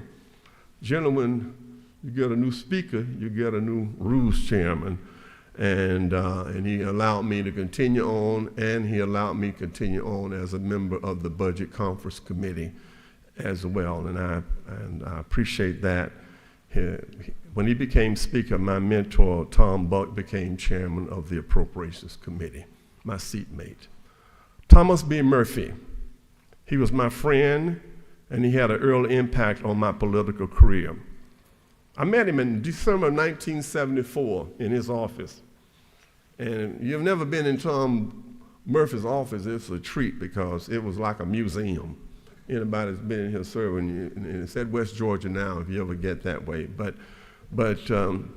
Albert Thompson set up the appointment. He was chairman of the Special Judiciary Committee, and he told me to go to see Murphy, made an appointment, so I went to him, and I walked, and he said, "Son, what can I do for you?" And I said, "Well, Representative Thompson said I need to come to you about committee assignments." He said, "Yep." He said, "You're right about that now." He said, "I make all the appointments." I said, "Well, Mr. Speaker, I'm told that." He said, "What do you want to be on?" I said, "Appropriations." He said, "What? Appropriations?" "You're a freshman." I said, "Not only will you not be on appropriation, you won't be in the room when we talking." and he said, "What's your next one?" I said, "Ways and Means." He said, "Oh my God, who you been talking to?"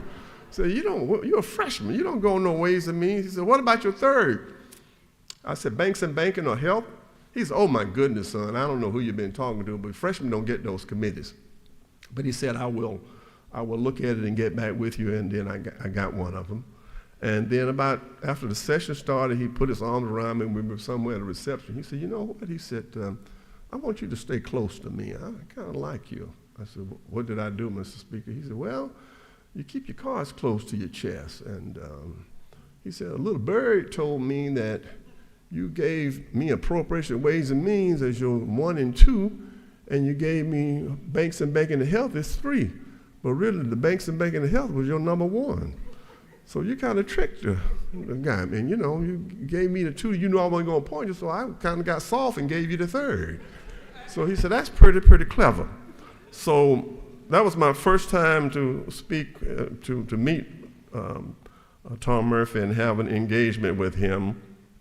And after getting appointed to my committee, our first impression was last impressions, but that started my journey in the House. In 4 years, which was unheard of back then, he appointed me to Ways and Means, Chairman Blackman, my 3rd term.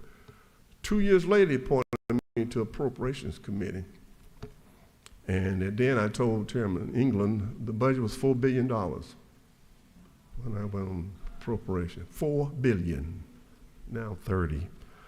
And so he asked me also to join him in Cartersville. And he said, I said, "What's going on there?" He said, "We're having a little meeting. We going to elect Joe Frank Harris governor." I said, "Joe Frank sit behind me?" He said, "Yeah." He said, "Scott, Representative Holcomb, you're in my seat, and Fryer is in Joe Frank, and Representative Alexander is in Larry Walker seat." And so I joined them in Cartersville, and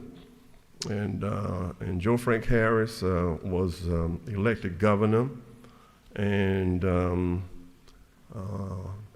Larry Walker, who was my friend and protege, asked me to serve as assistant floor leader. It's a little bit different nowadays than it was in 1970, 1981 and 82. When Larry Walker became floor leader, he selected the 2 assistant floor leaders, and I was one of the ones he selected. And so I worked with Larry, and then he became majority leader, and then the governor appointed me floor leader, becoming the first African American in the state. And I went to see Speaker Murphy, and I said, "Mr. Speaker," I said, "the governor, they're going to ask me to serve as floor leader." "Oh, you're leaving me, huh?" I said, "Well, I'm going to still be in the House." But the floor leader, they always fight me. And, I said, "Well, we're gonna work together." I said, can you go along? He said, "Yep, we're going to be just like one happy marriage. We're going to be all right." The first day we introduced the bill was on transportation. And it was, Tom Moreland was the commissioner, and he called me up to I'm just sick of you. Every time I turn around, y'all fighting me. And I said, "Mr. Speaker," I said, "don't do that. You told me it was going to be one happy marriage. Well, we about to get a divorce, right? right here, right now." And so he left me and went on down to the governor's office and came back. "I just talked to your boss," and told him the same thing. But But we had a great relationship. He was a wonderful man. I always tell people, Joe Frank Harris changed the landscape of Atlanta, Georgia. All you got to do is go back and read the history. He changed it. Georgia World Congress Center, MARTA, the Georgia World Congress Center, the Dome. I mean, these are things that if you run for, if you're in the rural area and you were connected to Atlanta, you know, it wasn't no win, you know, back then. And but he did it, and he's steadfast, and he was very good to me. He and Bill Lee. Bill Lee was the first rules chairman I was on, and Billy Randall and I were on the rules committee together, and a gentleman just came in. Thank you, Senator Lucas. Lucas and I came together in 1966. That was 1975. There was 66 legislators in our class. 66, 1/3 of the General Assembly. So thank you, Senator Lucas. I appreciate you and your friendship. Thank you very much for being here.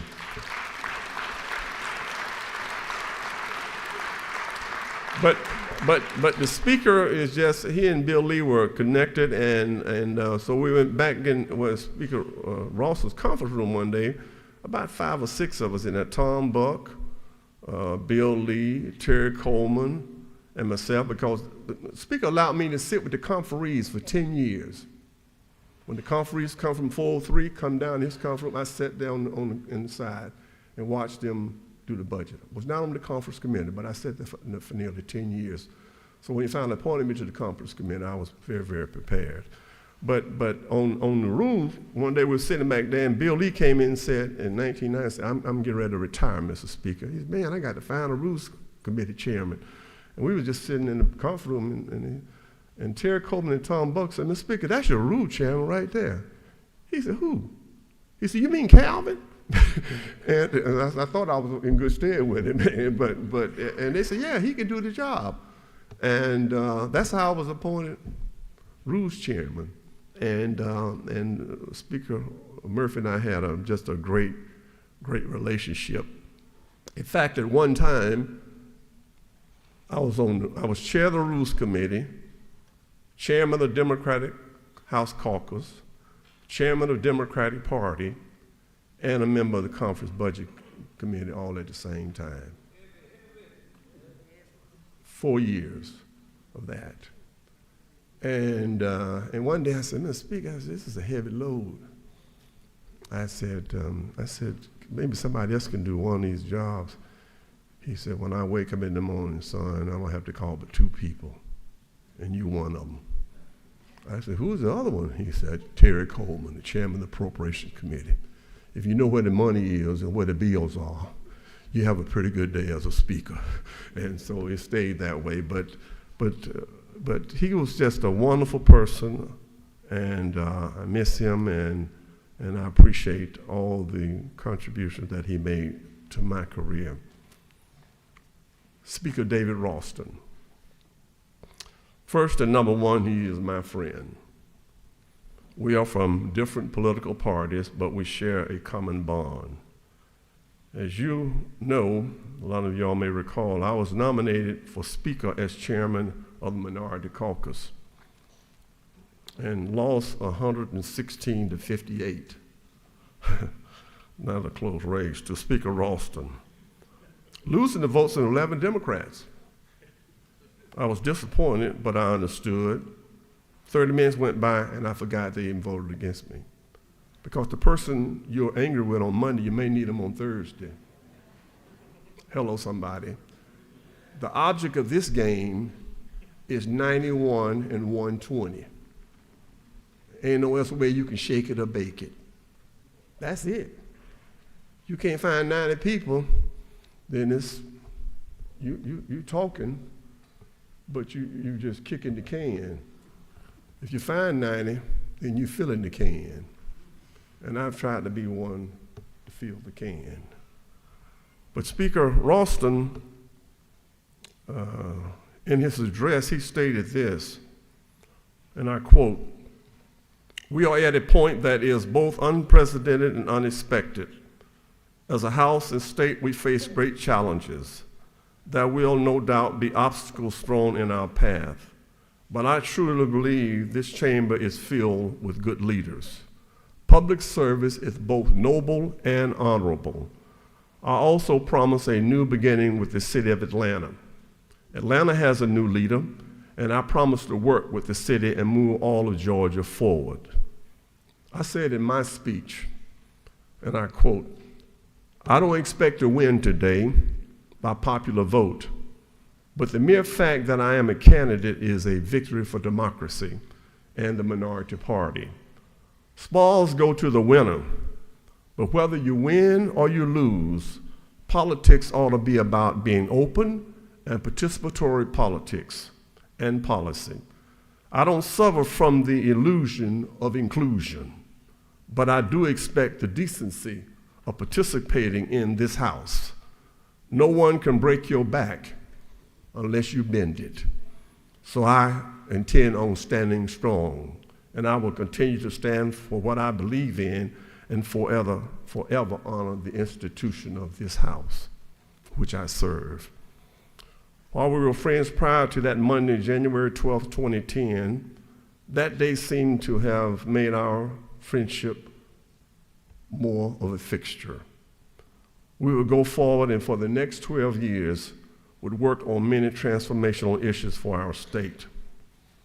The Transportation Act of 2015 tested our relationship.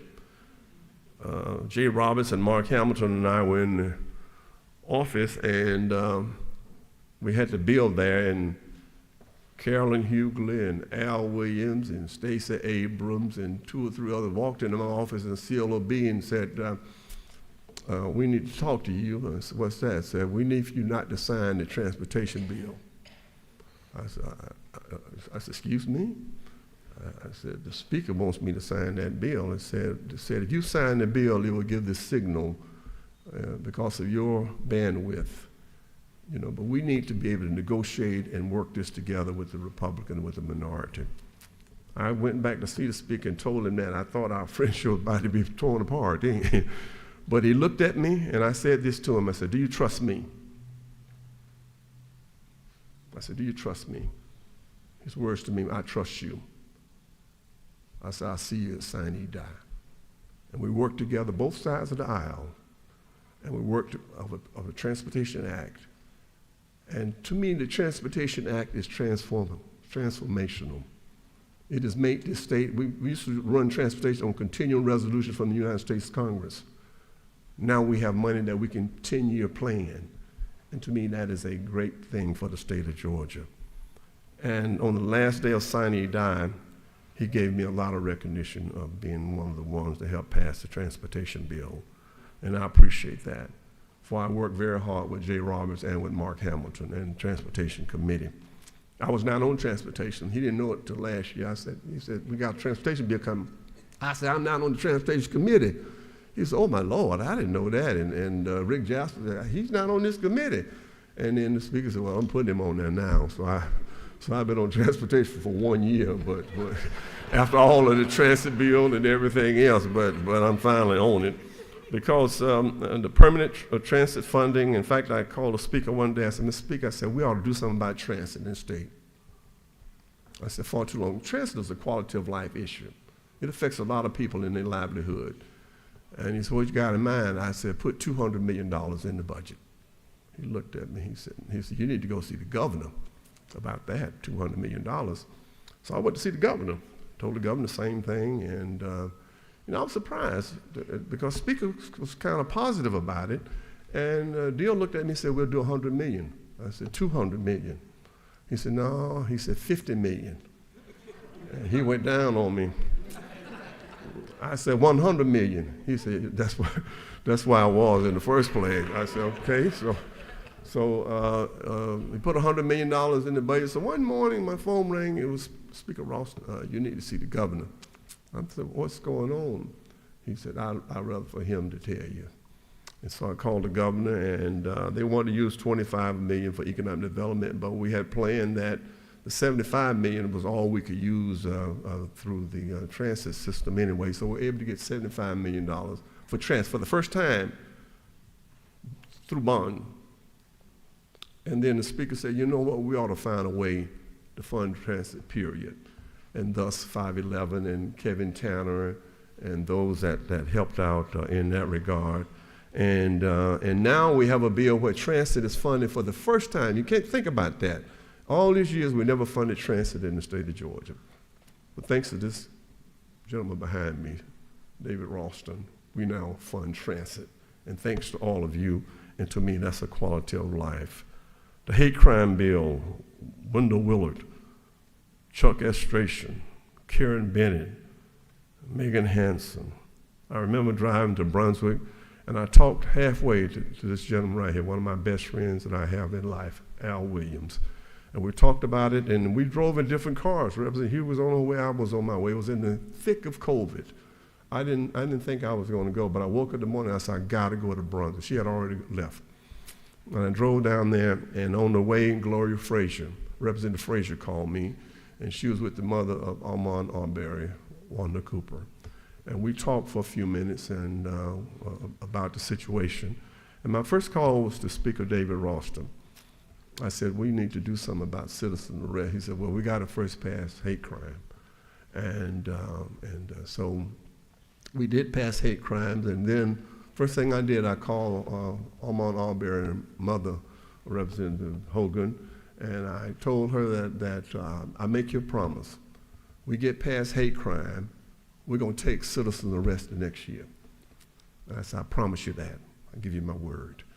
And lo and behold, I see the speaker, and he is in agreement, and we passed the Citizens Act and citizen arrest. And thanks to Governor Kemp and Burt Reeves and William Bodie and many, many others.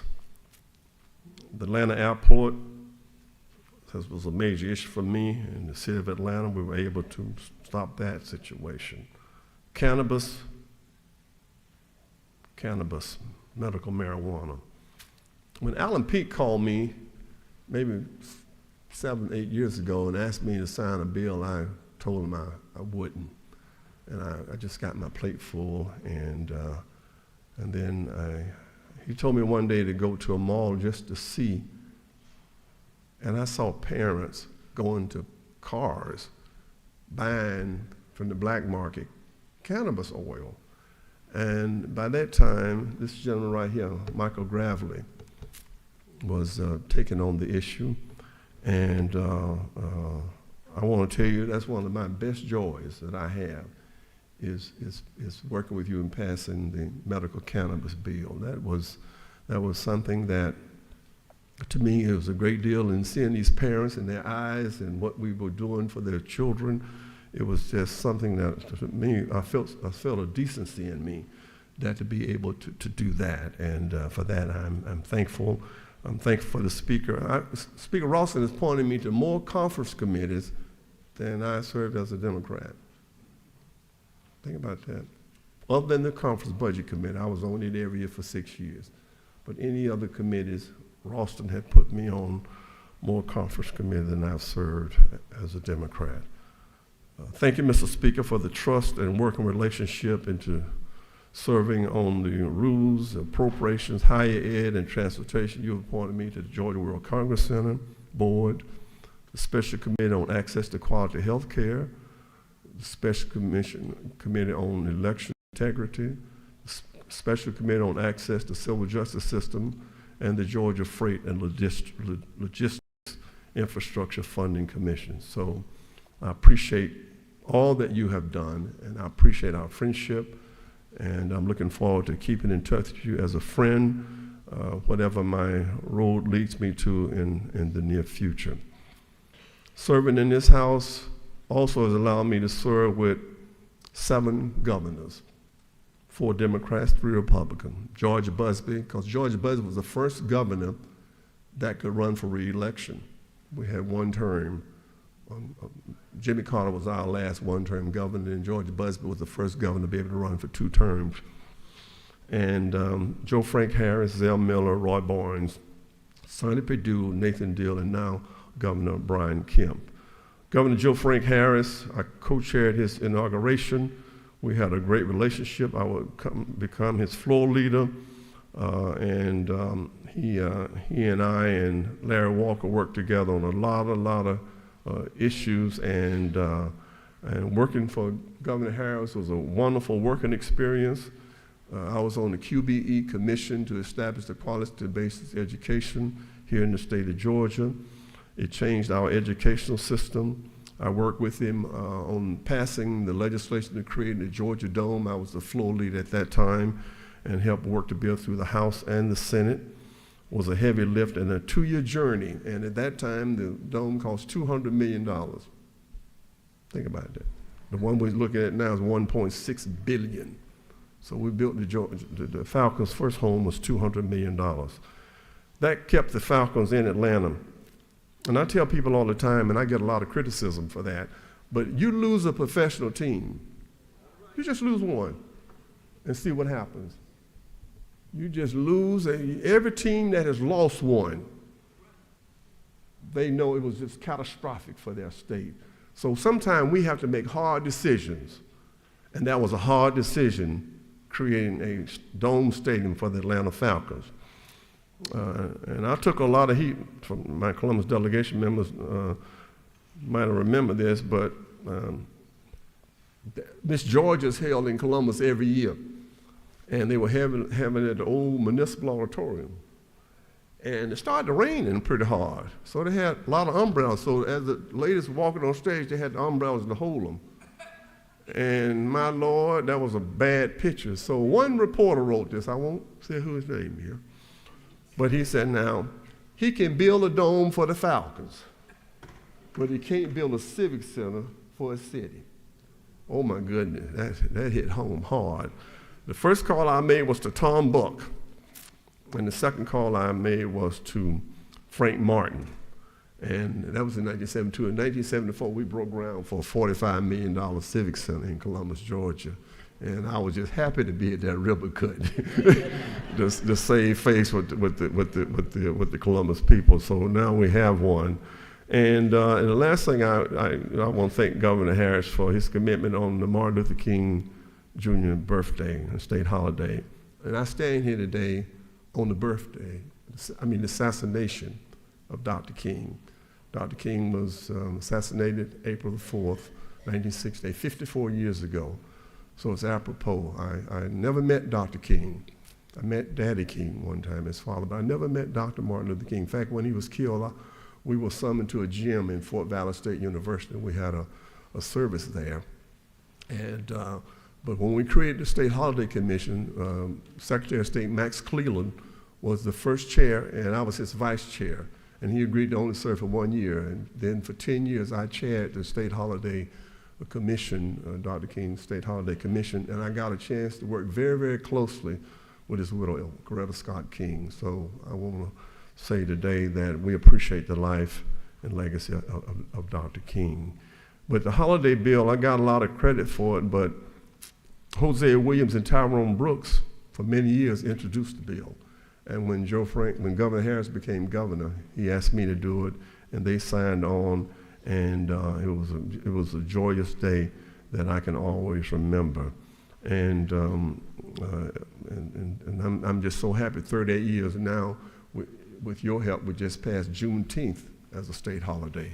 And once I went over to the Senate, and they presented me with 2 resolutions that allowed me to speak to the Senate. And I thank Lieutenant Governor Duncan for that honor, allowing me to do a farewell address in the state senate on Friday. Another honor to me that's real difficult for me to describe to you. And the last governor I want to mention is Roy Barnes. Roy and Governor Harris had a luncheon for me approximately 2 weeks ago and invited approximately 12 of senior members back. And we had a great opportunity to chat and to break bread together. And I'm so thankful for that.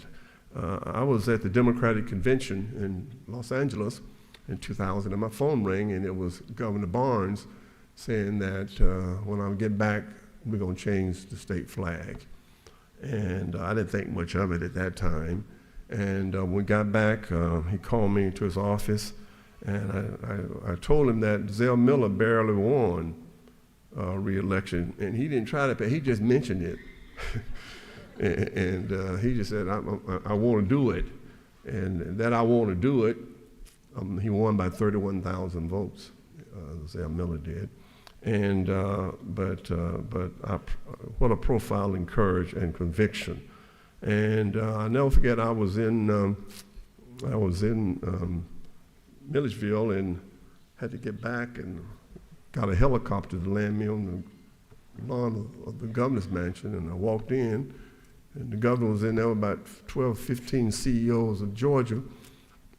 He said, "This is the rules chairman here, and we're going to pass the bill out of his committee in the morning." And I said, "Well, I got to talk to Speaker Murphy about that, Governor. I mean, we can't just call him." He said, "I've already talked to the Speaker. He's on board." I said, "Well, I got to contact my committees." He said, "They'll get a memo at 7:30 a.m. And I said, "Well, Governor, that's kind of tough to do." He said, "No, we're doing it in the morning." And I went to 403 and I walked in. I've never seen such a bank of microphones ever in my political career. And we voted the bill out, and I commend Governor Barnes for taking that action. And I worked with him on so many issues, and he was truly blessed for his friendship. The last one I want to mention is Elle Miller. I served in the House with Zell. When Zell was governor, and for the lottery, and I wrote with Governor Miller to buy the first lottery ticket, and I thought that was quite an honor. But the lottery has changed this state in so many good ways, and all of you all are responsible for that, for these young people getting a college education. Education is the escalator of mobility. It is the key to all keys for people to be a more productive life and live as citizens of the state of Georgia. So the lottery is a good piece. It's something that we need to continue to work on and to work to make it better every day. Serving this House also has allowed me to honor serving with 9 U.S. presidents: Gerald Ford, Jimmy Carter, Ronald Reagan, George H. Bush, Bill Clinton, George W. Bush, Barack Obama, Donald Trump, and Joe Biden. And have served with 9 presidents, I said, and I visited with 7 of them in the White House, and I'm deeply honored, both Republican and Democrats. I never forget getting a call from the White House, and Ronald Reagan wanted to meet with a few of us state legislators on welfare reform. And I got criticized by going to meet with the president, but I informed them at that time, if any president calls me, I'm going to see him, period. I don't care who it is. If the president of the United States calls you, I'm going. So now if y'all want to keep raising that saying, you can do what you want to do, but it ain't going to change me, not one iota. And I don't care what you do, but I'm going to tell you what I'm going to do. I'm going to meet with them. So I flew up there and had no shame and came back and stood in my district like I always do. And I always, when I think about the late George H. Bush, his wife served on our board at the Morehouse School of Medicine, Barbara Bush. And I got to know the Bushes very, very well. And one day, Dr. Sullivan, we were getting ready for the Morehouse School of Medicine, and he called me and said, I got a dilemma. I said, what's the dilemma? He said, they want me to second the nomination of President Bush for his nomination at the convention in New Orleans, and I just don't know what Speaker Murphy is going to say. I said, can I give you a little advice? I said, don't walk to New Orleans, run. I said, you let me take care of Speaker Murphy. And I talked to Murphy and I told him it was the right thing to do, and our president became HHS Secretary, Lou Sullivan, and was a big thing for the state of Georgia. So I'm really pleased with that, and it's been my joy to serve with all of them. And in closing, I just say to you, I consider it an honor. Public service is noble and honorable. And my love is for the Rules Committee, and I've served with 5 Rules Chairman, Bill Lee, Earl Earhart, John Meadows, Jay Powell, and now Richard Smith from my hometown. And Richard, I want to thank you for all the courtesies you extended to me. And I appreciate that. You and Claire have been dear friends, and I'm very, very thankful for that. Appropriations Committee, I've served with quite a few chairs. Joe Frank Harris, Bubba McDonald, Ben Harbin, Terry Coleman, and Terry England. And Terry, thank you for all that you've done and assisted with me. You've never turned me down. Well, you've turned me down on offers, but you never turned down to meet with me. Yeah, but you hadn't. I don't want to make mistaken that you hadn't turned me down. The conferees, y'all have turned me down. But it's more good than bad, and for that I'm deeply, deeply honored, and I appreciate that. And you all know how much I love Fort Valley State University, and Fort Valley has been great to me, and I thank y'all for the support that you all have given Fort Valley and all the HBCUs here in the state of Georgia through our budgetary process. At the Morehouse School of Medicine, I remember in 1979 when we first talked about Morehouse School of Medicine. And I remember when we appropriated the first million, I wish it was a billion, first $1 million to Morehouse School of Medicine, and your support has been unwavering, and I am thankful for that. The Speaker's Office, thank you very much. Spiro, you've been a friend and a confidant. I appreciate you. For all that, and I know Sundays I would text you on a Sunday and a Saturday, and you would text me back, and people don't know it, but a lot of legislation get done over the weekend. A lot of things happen, and Kathy Little, she's just been a friend for a long, long time, her and her daughter, Kennedy, and Michelle Spearman, and Betsy, our messenger, Thorax. Caleb, thank you so much for all that you've done. And Caleb walked up to me in Dahlonega and said, the Speaker wants you to ride back with him in the car. I said, what's going on? He said, I'll let him tell you. So I got in the car, and he looked back in the back and said, I want you to nominate me for Speaker. I second my nomination. And I didn't hesitate. I said, I'll do it. And he said, we got one problem. You can't tell anybody. I said, oh, Lord, have mercy. I don't know about that. So the Sunday before the election, I said, there's no way for me to leave that seat and walk down here and nominate without giving my leader and my leadership knowledge of it. And so I went to see Stacey Abrams and all our other members and told them what I was going to do was not an issue. So thank you for that, Caleb, and Keith and Deidre Powell, all of the members of the Speaker's Office. Thank you for all that you do. I've only served with 3 clerks. You might think, I could 3 and 48 years, but that's it. Jack Ellert served a long, long time, and Robbie Rivers, the Speaker and I both spoke at Robbie's homegoing, and our clerk now, Bill Riley. And they do such a wonderful job, and I want y'all to give them a round of applause and thank them for all that they do.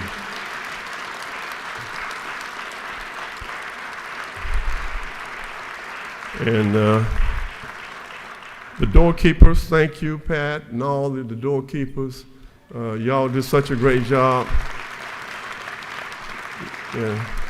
And I took a picture with the doorkeepers, and I signed it, every one of them, and I love them and I appreciate them. Back in the day when I was elected, the doorkeeper used to be former members of the legislature, and that happened for a long time. And now having floor leaders that are not legislators is a good deal, because the floor leaders that were legislators, sometimes they wouldn't want to get the door.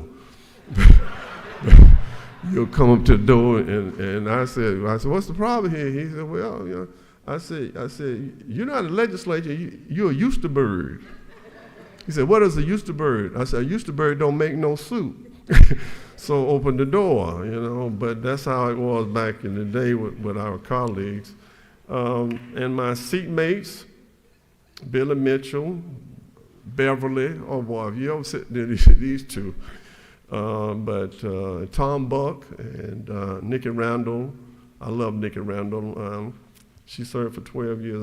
I held Nikki Randall when she was 2 years old over there in that window. When she was 2, and now she got here and she gone. So I know it's time for me to go. My sweet mates, Carolyn Hughley, a lady that I love and appreciate and who has taught me so much, who's been such a shoulder to me and such an ear to me. I can't fathom, I can't tell you how much she's meant to me. When I used to talk to her about my family situation and all of that, I talked to her about my grandchildren, and she's always been giving me that motherly advice, and I'm thankful for that. Darshawn Kendrick, Viola Davis, Becky Evans, Eric Allen, who came to visit me today, and I appreciate your courtesies, Eric, and Miriam Parrish. Those are the people that serve with me now. And my administrative assistants, Cheryl Jackson has been just you know,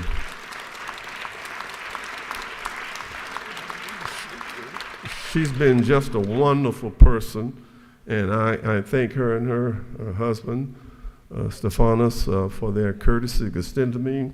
Thank you for helping with the farewell reception they held in my honor recently, and I'm just really, really thankful. And the first assistant I ever hired was Leisha Johnson. Y'all remember Leisha? She worked for the speaker, but she was my first administrative assistant. And I'll tell you this, I had hip replacement in '93, and when I woke up, her husband was at my bedside, holding my hand and praying for me. And that's a special person that would leave their home in Atlanta and drive to Columbus and visit me at my bedside, and we share a great bondship there. And Janice Wages, the late Wages, I used to work with upstairs, and sometime I get up because Bruce Williamson is in my old office on the 4th floor. I really have enjoyed that office. That's where the majority of leaders' office was at that time. And my chairman, Chuck Martin, is in my old office on the 4th floor where I used to hang out as well. And I want to thank my transportation chairman, Rick Jasper, for his work in this house as well. And the last thing I want to say is that the media. I want to thank the media. I want to thank the news media. They have a role they play. And overall, I've had a good relationship with the members of the media. In fact, some of them are dear friends from the media. And y'all know my love and appreciation for Jim Galloway. In fact, Speaker Ralston and I, you had a resolution on Galloway, and I appreciate him. And I thank all of the others that I've had a chance to interact with, Rick Allen and Prentice Palmer and Richard Elliott, Neil Bortz, James Salsa, Celestine Sibley, Bill Nigert, and Dick Pettis and Aaron Haynes from the Associated Press, who assisted me over the years. How can you measure a 48-year career in the Georgia House? Is it by the number of bills you introduce or pass? Is it by the positions you hold? I don't think so. You measure your career by how you honor this institution. And I honor the House of Representatives, this institution.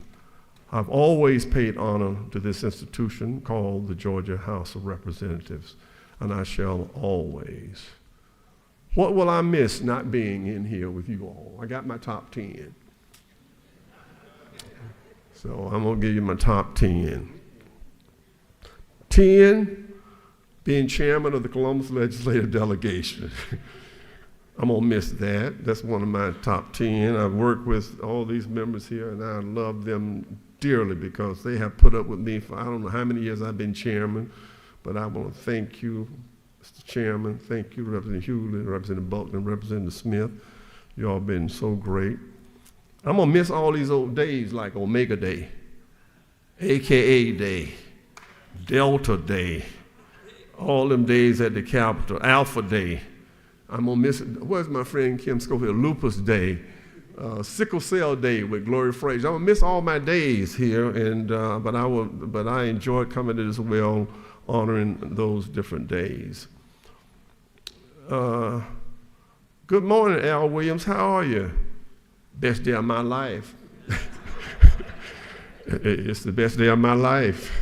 I've heard that so many times that I'm thinking it is the best day. Every day is the best day of your life. Any day you get up, you ought to thank God. Any day, because some people don't wake up. And so thank you, Al, for your friendship and for working with you. We met in 1975, and we're still friends, and we're still working together, and I appreciate that. Number 7, all members, please take your seat and cease audible conversation. I'm going to wake up one of these days just thinking about hearing that. All members, take your seat and cease audible conversation. I'm going to miss this right here. Can you call the speaker for me? Or the rules chairman? Or the chairman of the appropriations committee? Can you put in a good word for me? I'm going to miss all of those. Not being able to go to Busy Bee, my favorite soul food restaurant. I'm gonna miss that. Number 3, what purpose does the gentleman rise? I rise and make a motion to speak. You're not recognized. A rules committee meeting. We're having a rules committee meeting in 10 minutes. I'm going to miss that every morning. I'm going to miss having that. And then the last thing I'm going to miss is, Mr. Speaker, I yield the well. It's been such a great ride. I've seen so many of you all and gotten to know you and I appreciate you all the years. I've had some great memories of some dear friends. I was at Jay Powell's dedication the other day and got to talking with Demetrius Douglas, and he spoke at the ceremony, and we talked about family, and I appreciate you, Demetrius. You've been a dear friend, and just standing there that minute talking about family is always something that's been dear to me, and I would not have been able to serve up here had it not been for Synovus. Synovus has been my rock.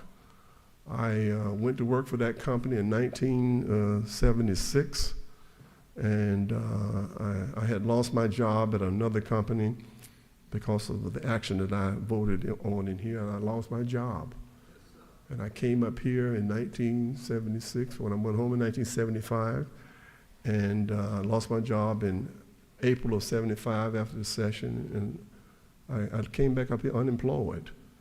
And I went home unemployed. I was living off of, I know you all don't know anything, but I was living off of 90-day notes. You know, you roll them over and get another 1,000. You roll them over, you get another 1,000. But I lived like that for over a year on notes.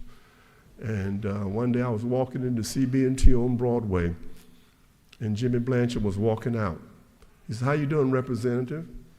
I said, "I'm fine. Jimmy, how are you?" I said, I'm fine. I said, "But I'm still looking for a job." He stopped and said, you hadn't found a job since you left the other company?" I said, "No, sir." He walked back inside. He said, "Cancel my luncheon. Tell him I'm sorry, but I can't be there." He said, "Come into my office." I went to his office and I talked to him. At that time, it was Columbus Bank and Trust Company. And he said, he looked me in the eye and said, "If you come to work for me, you'll never regret it." So you'll never regret it. And I'll never forget, I went from a trainee to executive vice president, a member of the governance board of the company, and president of the Synovus Foundation. And when I became executive vice president, he gave me one of the biggest lessons I ever could get from a person. He walked in my office and said, congratulations. He said, we got 10,000 employees, 5 states, and you're the highest ranking African American in the company. He said, but do me a favor. He said, stick your chest out. I stuck it out. He said, no, stick it out. I stuck it out. And he said, no, stick it out. He said, I let it go. He said, I don't stick it out no more. He said, if you could get here being you, why change? He said, a lot of people get to these lofty positions and they become somebody else. He said, but if you just stay you, you'll be all right. And I appreciate that from him. And he was just a wonderful person. And the speaking indulgence, I just got to read one thing. I've gotten so many notes from people, so many, and I just want to read one. It moved me this morning, and I don't want to say who it is but I just want to read what they sent me.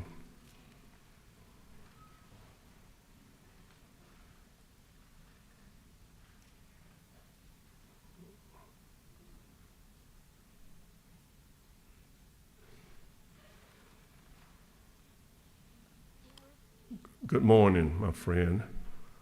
I know you think back over the last almost 50 years of service in public life, you're reflecting back over your life, and as my mom would say, you're probably very full. Calvin, your resume is very impressive. You have walked among the highest of men and women in our nation. You have been granted great opportunities and favor in your life. As you'll leave this journey serving in the Georgia House of Representatives for 48 years and start on your new journey, I wish you the best that God has to offer. Tonight, as I listen to the news about you and your many accomplishments that I looked at over the news tonight, I think back over our friendship and what you have given me. I recognize your service to the community, but I must say that your kind heart has been more impressive to me than anything. I have seen you grant grace and mercy to some who probably didn't deserve it, but you gave it. Calvin, I have watched you take the high road in almost a lot of political events and community activities, and you have encouraged me to do the same. Your forgiving nature has been a strength that I am continuing to work on every day inside of me to make me a better person. Calvin, in the second book of Luke chapter 1, verse 5, as Paul is in prison before being put to death and writes to Timothy about his unfailing faith, genuine faith that was instilled in him by his grandmother Lois and his mother Eunice. As I am called to remember the unfailing faith that dwelled first in your grandmother Lois and your mother Eunice, and thus I am persuaded it dwelled in thee also. Calvin, I see that faith so much in you. I don't know who instilled that faith in you, but that faith you have in mankind, but I have seen it over and over and over again, and that is why I love you. Godspeed, young man, as you focus on your new direction and now have continued your service in the Georgia House of Representatives. With that, Mr. Speaker, I yield the well.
We have one announcement, and then I know we have a presentation, but there will be got a little event going on downstairs in just a few minutes, and some of us need to leave. Chair recognizes Chairman Mitchell for an announcement.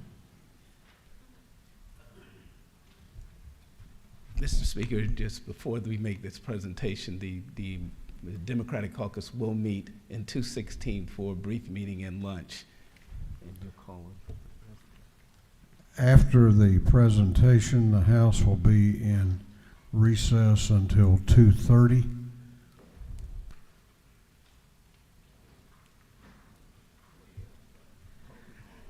Mr. Speaker, we're going to be joined by the members of the Columbus delegation and the chair of the Democratic Caucus, Billy Mitchell. Calvin Smyre is such a great American, a great statesman, and the Speaker has graciously consented to have a painting of Mr. Smyre hung in this Capitol. And we have the artist here, Mr. Stephen Tett. Take your hat off. And we would like to make the presentation at this time. Mr. Tett's going to do the honors. Mr. Mitchell is going to say something right quick.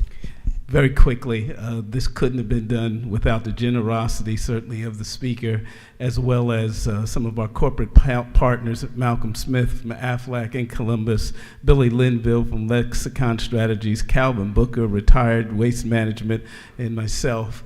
With that, let's make the unveiling.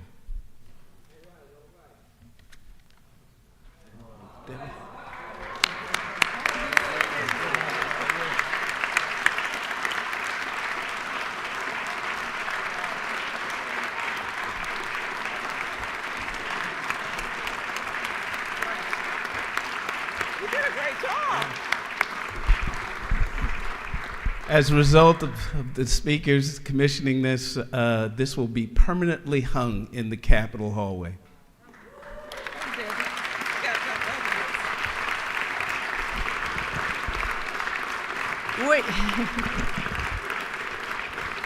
We also have bags, boxes, and a basket full of your comments and your well wishes.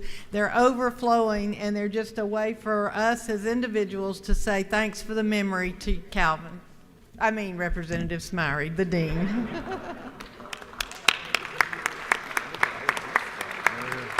was good, y'all. That was good. That was good. And that event you did was good too. Yes, it was. Excellent job. Good job.